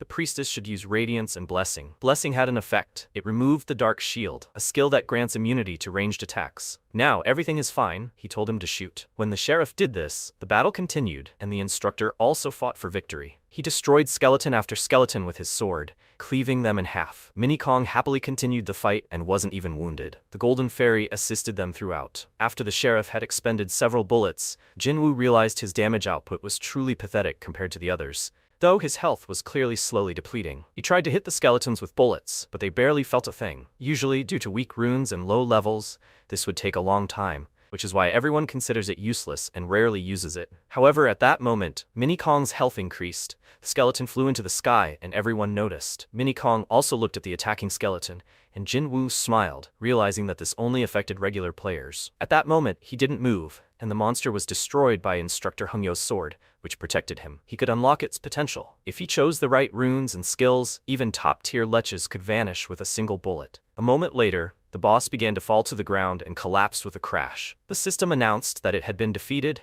and the dungeon had been completed, with a completion time of 4 minutes. All the guys rejoiced at this victory, as they had broken the South Korean record and earned a special achievement. Yu couldn't believe he'd actually beat Monday's dungeon record. It was somehow strange. It had only been a week since she'd given him these pets, and even if he hadn't broken the record, she would still have supported him. Byung-jin replied that he knew, but Jin-woo was seriously planning to break his own records in daily dungeons. Yu asked, "What?" He replied that he was saying that it was certainly cool that he'd broken the Tuesday dungeon record, but he still hadn't explained how he planned to beat the others. There were plenty of experienced players in Korea over the course of a year, but what if he was just bluffing? Yu asked, "Is that what he's worried about?" Byung-jin lowered his gaze, and Yu said she'd started this business with her own money, and even if what she feared happened, she'd make sure it didn't affect their careers. Their salaries wouldn't change either. The guys looked at her like she was a goddess, hugging each other and saying it was truly a dream job, and he'd dedicate his entire life to this place. It was all because she could afford it, and besides, Jin-woo was clearly hiding something. She recalled his expression when he'd just entered this portal. He acted like dungeons were a piece of cake for him. A moment later, the record was broken, and they exclaimed, "What record?" "Monday's dungeons, 4 minutes and 12 seconds. That's 3 minutes faster than the previous record." Who was he? Everyone knew who Jin-woo was, and it was crazy. Everyone was amazed at what was happening, and that the record had been broken on the first try. Yu-jia's hands began to shake, and she realized that this business would definitely be successful. She clenched her fist with pride and realized that if everything went as planned, she would hit the jackpot even bigger. MC looked around and thought he needed to do something before leaving. He pressed the button on his jacket and thought, well, he'll start. Time to farm. The system window asked, does he want to start auto battle with this team? SB has the option to enable auto battle after the first daily dungeon run. In other words, his pets farm everything themselves, and he gets a ton of loot. MC pressed the button on the system window, and it informed him that he had summoned a wind fairy. Jin-woo folded his arms and said, Rumba, she's in charge of farming Monday's dungeon. Rumba asked again. Instead of the instructor, MC smiled and replied, the instructor should train the others. What? She wants to train too? Memories flashed before Rumba's eyes. She tearfully asked him to let her farm. Please, let him just let her farm. Jin-woo replied, of course. He thought, okay, he'll clear the rest of the daily dungeons at the same time, and then he'll turn on auto battle to collect the rewards and train the rest of the pets. A perfectly efficient scheme. Not a second will be wasted. MC smiled and, entering the teleporter, said, he's counting on her. Ramba! She waved after him and said, yes, let him leave it to her. Jin-woo entered the portal, and people appeared in front of him. Assistant Jia began to bow and say welcome. Byung-jin said he knew he could be counted on. MC handed him his jacket and said, yes, all the videos are saved here. They don't need anything else, right? Jia replied, of course not. Byung-jin cried out happily, thank him very much. Jia said she would make sure this video doesn't leak anywhere, so he doesn't have to worry about the news. MC said he didn't mind if news of the record spread this time. Jia asked in surprise. What? MC replied, he needs her to take care of his family's safety. He thought, gangs are still active in Korea, and he's incredibly valuable to Yu-baek, so they're obligated to provide much stricter security. Jia nodded and said, I understand. She'll protect them, even if it means using Daesung's powers. After a while, the system window reported, the dungeon is cleared. The completion time was 3 minutes. MC looked at this and thought, he'd only done this using Komodo because he was recording it. And yet, his result could easily take a place in the world rankings. If he gives the spotted Komodo runes for movement speed and unlocks the full potential of the Wind Falcon to enhance its speed, then breaking the record will be a piece of cake. This concludes the recording of Tuesday's dungeon. Wednesday's dungeon, where protection runes are obtained, has one special feature. Namely, it's incredibly cold here and that's why his movement speed is greatly reduced. MC opened the system window and said, he's about to freeze to death. The system window reported that he summoned Ice Cat and Wind Falcon. He summoned Titan Golem and Horned Fairy. He summoned Explosive Dragon Mage. Jin-woo thought, you can't do without pets with cold resistance here, and the best one among them is Ice Cat. He looked around and said, yes. He saw the running monsters and with a smirk on his face said, Titan Golem. He thought, it will strengthen the golem's shield. MC waved his hand and said, Wind Falcon. He thought, and with the speed boost from the Wind Falcon, he could quickly get through everything. Everyone climbed onto the golem's palm, which lifted them onto its shoulder. MC smiled, and a moment later grabbed his mouth and thought, this is certainly cool, but he's starting to feel sick. The monsters ran towards them, and Jin-woo thought, the titanium golem is truly impressive. It's the perfect tank. But that's not all. Only the titanium golem can go through this route, and it saves a lot of time. Jin-woo told Pakryeon to get ready. She looked up, and at that moment, the golem jumped into the air. The system window reported, "Boss, attention, attention, the boss is appearing." A huge creature appeared in front of the golem and screamed, and Jinwoo cried out in fear. A horned fairy, she appeared in front of him, and MC cried out, "Pokrion now!" She released her fire mana forward and created a giant serpent. The system window reported, "He defeated the boss. The dungeon is cleared. The clearing time is 4 minutes." MC clenched his fist and cried out, "Yes!" He said joyfully, "Another new record." Suddenly he froze and said he got motion sickness. No, it's golem sickness. And then a news headline appeared on the phone screen, a new South Korean record. Wednesday's dungeon was cleared in just 4 minutes and 22 seconds. Who is this Baek Jin-woo? From that moment on, a guy was walking down the road and reading. Baek Jin-woo? A girl asked. This guy? Wasn't he the one who set the record in Tuesday's dungeon? All of South Korea was talking about Baek Jin-woo. Newspaper headlines appeared with captions. "Who is Baek Jin-woo?" The girl asked. "Baek Jin-woo? Who the hell is that?" The guy asked again. She doesn't remember. "He's the guy they wrote about on the forum when he broke Kang Kyung-ho's record." The girl answered. "Exactly." Another guy asked, "Did he break the record again?" The guy answered, "Yes." "And is this Kang Kyung-ho's record again? He doesn't really look like a player." The headlines kept coming. "It's incredible, something like this has never happened before. All eyes in the world are on the player Baek Jin-woo." The man sat in a chair and spoke thoughtfully. "Baek Jin-woo." The guy asked, "Wasn't this the one Chairman Park Chan-suk was talking about? The one who promised information in exchange for the summoning scrolls?" The man looked at him and asked, "The one Chairman Im Hee-soo objected to?" The guy replied, "Yes, that's right. Then he said that he wouldn't give money until he got the information first." The man leaned back in his chair and said, "But it looks like that information was true. It looks like it." He exhaled and thought, then what Chairman Im Hee-soo said seemed right. But in politics, only the result matters. If they had supported Baek Jin-woo back then, now they would have received not only public recognition, but also many more votes. "It looks like Im Hee-soo has really lost his grip to reject the luck that was coming into his hands." He said, "Okay, secretary." The guy replied, "Yes, sir." The old man told him to try to contact that player, Baek Jin-woo, again. The guy asked again, "What, directly from him?" The old man replied, "Yes, they thought he was just a dud. But that's clearly not the case. They need to get him at all costs." Monday and Wednesday dungeons drop runes. Tuesday's dungeon, reforging potions, and Thursday's dungeon, skill books. Although these books don't have unique pet skills or hidden skills that can only be obtained with the help of a trainer, they do drop other useful skills, so they're worth clearing. Plus, this means you don't have to clear Sunday's dungeon. Both Sunday and Thursday's dungeons drop skill books, but Thursday's dungeon is much easier. Thanks to this, you don't have to grind endlessly, so they decided to rest on Sundays. So why is Thursday's dungeon considered easy? Because a boss appears right when you enter. They call it a boss rush. This boss has incredibly high defense, so you need to use a rank B White Wolf with a defense-reducing skill. Although, MC opened the system window and summoned pets. You can just kill the monster, of course, if the DPS allows it. Jin-woo thought about it. You can't even put a video like that up for sale. He'll literally steamroll the monsters with his pumped-up pets. He'll just stick to the standard tactic, cut down its defense with the White Wolf, and then finish it off with burst damage. It's a good old standard tactic. It's not like he doesn't have tips on how to beat the record. MC reached into the golem's palm and said, "Titan." He figured he just needed to hit the golem's weak spot, its head. That's why he uses the titanium golem. Jin-woo waved his hand and said, "Dragon Mage, instructor, have them aim for the head." The golems began fighting each other, and Hungyo swung his sword and attacked the creature. Pokrion swung her staff and created a stream of fire, creating a fiery creature. She killed the golem and landed on her ally's shoulder. The system window reported, "He defeated the boss. Dungeon cleared. Completion time, 5 minutes and 10 seconds. MC clenched his fist joyfully and said, he'd beaten the Korean record by a whole minute. He looked down at Hungyo and thought, the instructor is definitely overkill, but he still isn't going to use it to farm the final dungeon. After all, one well-leveled dragon mage is enough there. With her help, even top-tier dungeons can be cleared in seconds. He happily patted Pokrion on the head and thought, taking into account the entrance and exit, he thinks the clearing took about 10 seconds. Hungyo looked up, and Jin-woo said, "Okay, they'll clear it again." He exited the portal when suddenly a guy approached him and asked for forgiveness. Was he, by any chance, a player named Baek Jin-woo? MC replied, yes, it was him. The guy smiled and handed him a business card. They said they came from headquarters on the director's orders. Jin-woo took it and said, "Okay.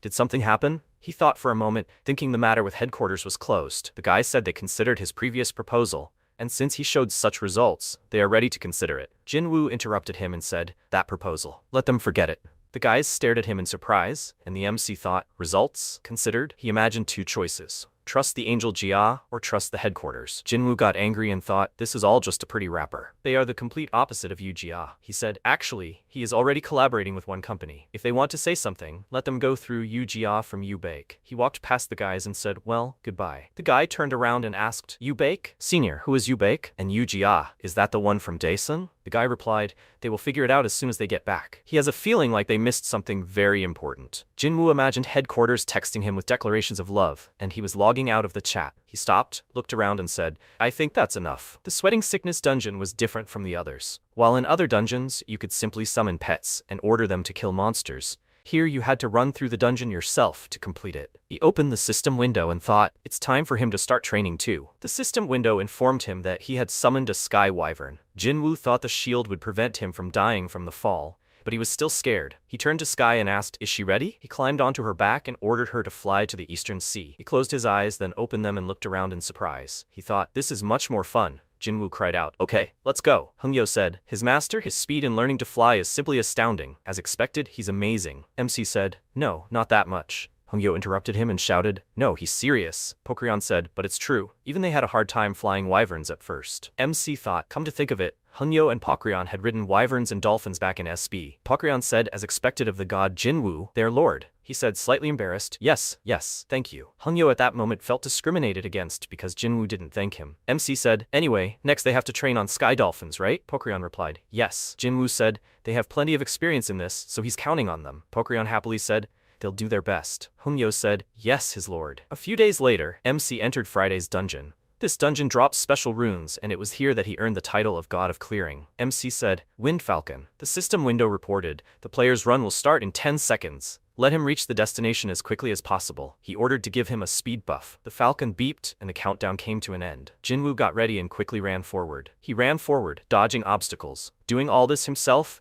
he realized that this was much more interesting than just controlling the character on the screen. Well, it's time for him to take the first hidden route. Usually, you have to cross the water and run further, but he pushed off from the platform and shouted, Sky Dolphin! The system window reported, he summoned a sky dolphin. The creature rushed towards him and they dove underwater. Jinwoo thought, using the dolphin to swim underwater, he can avoid all the obstacles above. They jumped out of the water and MC shouted, Sky Wyvern! He thought, now it's time for him to fly. All that's left is to fly over the last obstacle. He quickly flew to the finish line and shouted, they did it. The system window reported, he reached the finish line. The system window congratulates him. He broke the Korean record. A special achievement has been earned. After clearing Friday's dungeon, Jinwoo went to Saturday's dungeon. The system window reported, all the monsters were destroyed. The dungeon is cleared. The clearing time is 3 minutes and 40 seconds. Afterwards, Sunday's dungeon was also cleared in an instant. The system window reported, he defeated the absolute master. The dungeon is cleared. Ramba said it was hard. Hongyo replied, but their training paid off. MC helped Pokryon up and she said, great job. The system window congratulated him on this. He broke the South Korean national record.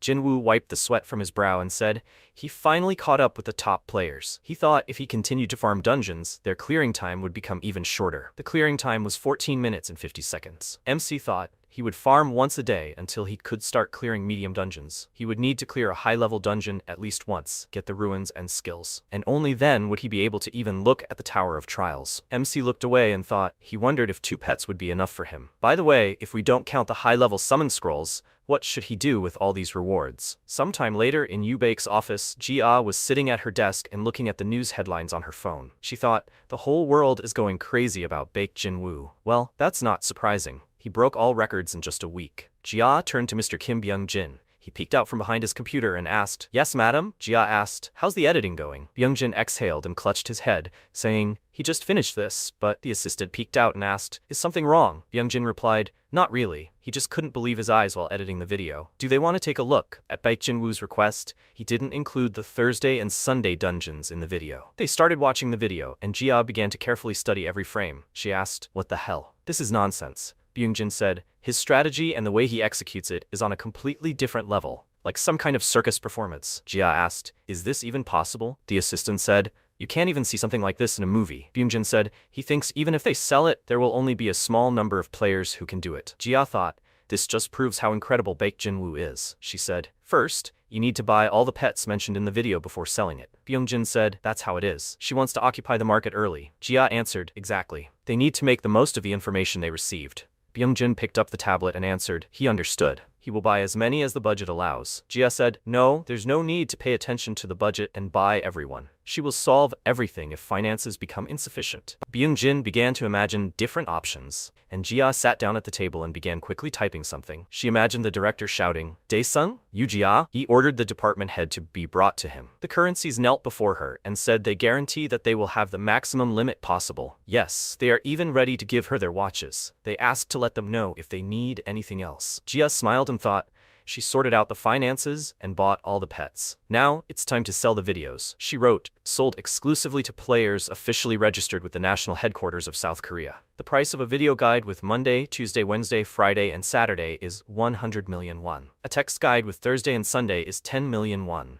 Sale of guides for completing all daily dungeons. A professional guide by Baek Jin-woo, a record holder from South Korea. A confidentiality agreement is required. This is transferred from player to player through the exchange system. Byung-jin glanced at her computer screen and said, ma'am, if she allows it, do you really need to sell this at such a low price? Jia smirked and replied, these guides are just bait to sell pets. Besides, it contributes to the development of South Korean players. The assistant turned around and said, Chairman, what price should we set for pets? Jia told him to sell C-rank ones for 200 million and B-rank ones for 1 billion. The guy turned around in surprise and said, that's 10 times the market price. Isn't that too expensive? When the word spreads, the price of these particular pets will skyrocket. And since they have most of these pets, they will have to buy them at an inflated price. Jia thought, now it's time to get a reward for investing in Baek Jin-woo. She posted, and after a while, Byung-jin asked, the chairman, he's not sleeping, right? Jia laughed, and a sales income report of 377 billion won appeared on the screen. Byung-jin asked, they haven't even started yet. What kind of nonsense is this? The guys were thrown back by the shine of the money, and Jia thought, the pets she bought for Baek Jin-woo cost 1.5 billion won. To think that everything turned out exactly like this. She takes a deep breath to calm herself. She said, their business has finally taken off. They will start with small investments right now. First of all, they will buy a building. The guys bowed to her, and after a while, MC sat on a bench and looked at the amount in his account. He happily said that he had earned 54 million won in just a week, by selling high-level summoning scrolls. Ramba happily said, just look at how many cream buns you can buy. Jin-woo clutched his phone to his chest and said, the rewards from the dungeons are just amazing. Ramba asked, haven't EX rank pets dropped anymore? MC asked again. Has Ramba forgotten? She looked at him questioningly, and Jin-woo remembered all the scary moments. He said that for 10,000 summon scrolls, nothing dropped. Ramba sighed and he thought, besides, it's better to train the pets he has now than to try to get something worthwhile. And he also needs to sell all the junk he managed to farm. Maybe he should ask Yu-jia for help? He looked at his phone screen and thought, right, Baek Jin-ah sells runes. Since items for sale will continue to drop, why not entrust it to Jin-ah? He quickly started typing a message and thought, this way he can share the profits with her. Besides, he heard that Jin-ah had paid part of his expenses while he was in the hospital. Jin-woo texted Jin-ah, asking her to meet up and telling her to come to the designated place whenever she could. He thought it was time for him to repay her. At that moment, the girls were talking to each other in the cafe. One of them laughed and said she heard her new boyfriend was a player. Is that true? The girl replied, yes. Has she seen his pets yet? What are they like? Maybe he has a B-rank pet? The girl replied she doesn't know, but he said he'll get one soon. The girl said in surprise, he'll probably give her a pet or a rune later. She's so jealous. Jin-ah exhaled and the girl asked, what happened? She didn't look well. Jin-ah looked at her with fear and replied,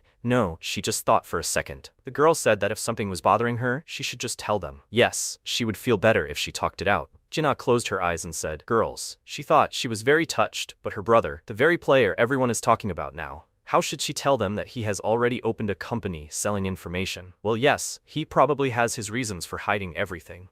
And still, the girl asked, Jin-ah, what is her brother doing now? The guy said, yes, they haven't heard from him for a long time. Jin-ah said puzzled. She doesn't know anything. She grabbed her hair and thought how hard it was. She can't even tell her mom and dad about this. In her imagination, she was tearing her hair out, and in the present, a message came on her phone. She read the messages from MC and thought in surprise, does he want to tell her something else? She got up from the table and said, girls, let them forgive her, but I think she has to go. They looked after her questioningly and asked, so suddenly? They were going to have dinner together today. Jin-ah asked to be forgiven, but her brother called her. The girl asked, her brother? The one who just came out of the coma? Is he okay? Jin-ah smiled and answered, yes, she will tell everything later. Next time she will treat them. Let them forgive. She left and thought her ears were burning. After a while, Jin-ah stopped in surprise and asked, what is going on here? She saw MC's pets training and looking at Hungyo thought, is this the guy who defeated her shadow elf last time? He turned around and looked at her in surprise. Jin-woo asked, has she arrived already? She turned around happily and screamed, "Brother, what's going on here?" She looked at MC's body and froze. She asked again, "Is this it?" She thought, has he always had a body like this? He just came from the hospital, where he was on an IV. Jinwoo asked, "Is she okay?" Jinna screamed, "Bro, what are these pets?" MC asked again, "What's wrong with them?" Jinna said, "Their market price has skyrocketed recently. The system window reported that the battle sheriff costs 200 million,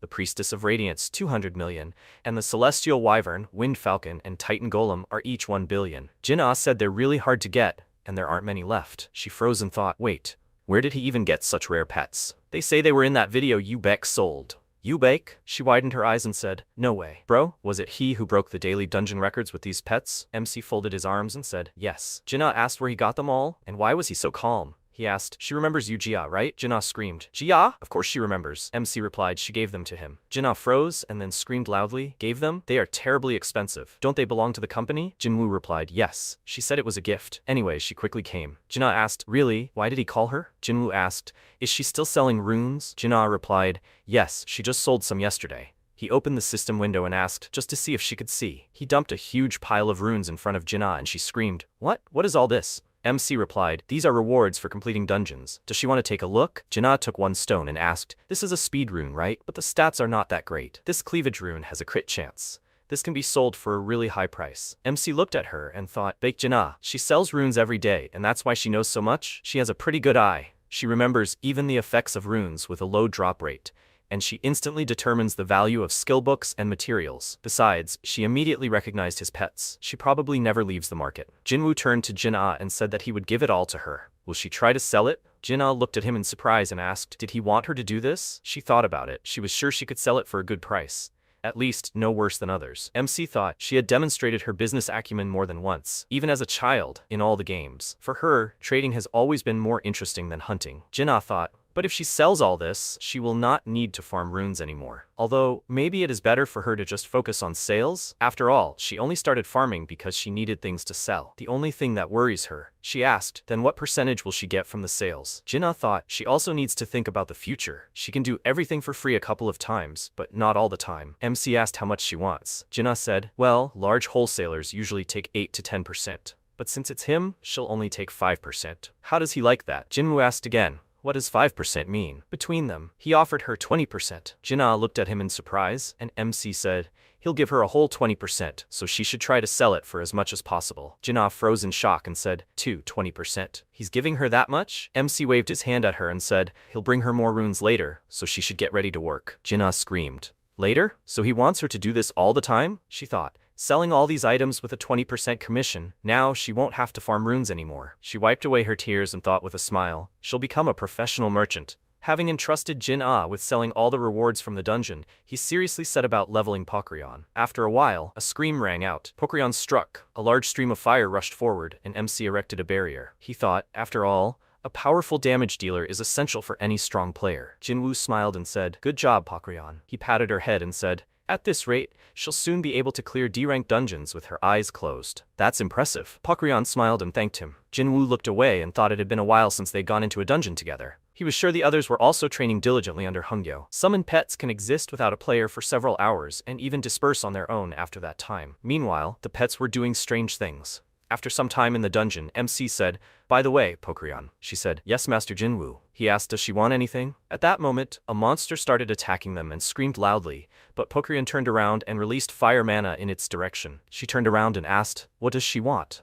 MC replied, yes, like Hungyo or Ramba, for example. Let her just say what's on her mind. Pokryon looked down and said, yes, she just needs to be useful to him, Master Jinwoo. He patted her head again and said, come on, let her choose anything. Maybe she wants something to eat? He thought, summoned pets don't really need to eat, but he often shares food with those who look like humans. Since Ramba likes cream buns, it means they have good taste, so he can't eat treats alone in their presence. Jinwoo paused, wondering if she liked anything at all. Pokryon paused, and MC thought, she's so shy. Maybe she likes desserts? Pokryon said. Actually, she does. MC looked at her happily and asked what it was. She replied, fried chicken and beer. Jinwoo asked, puzzled. Fried chicken and beer? He replied, okay. In that case, Pokryon, what skill will she unlock next? Hungyo has already discovered this skill. The secret stage of the dragon art. Pokryon said, dragon art, connection, transformation, flame, destruction. MC asked, then what about a special day off when she masters this skill? Pokryon asked in surprise. Really? Jinwoo answered, yes. On that day, they will throw a party for everyone with fried chicken and beer. Did they agree? Pokri unhappily said, she agrees. She will work hard for this day off. MC thought, is she more happier with the break than with the chicken? Well, never mind. The main thing is that she has motivation. After a while,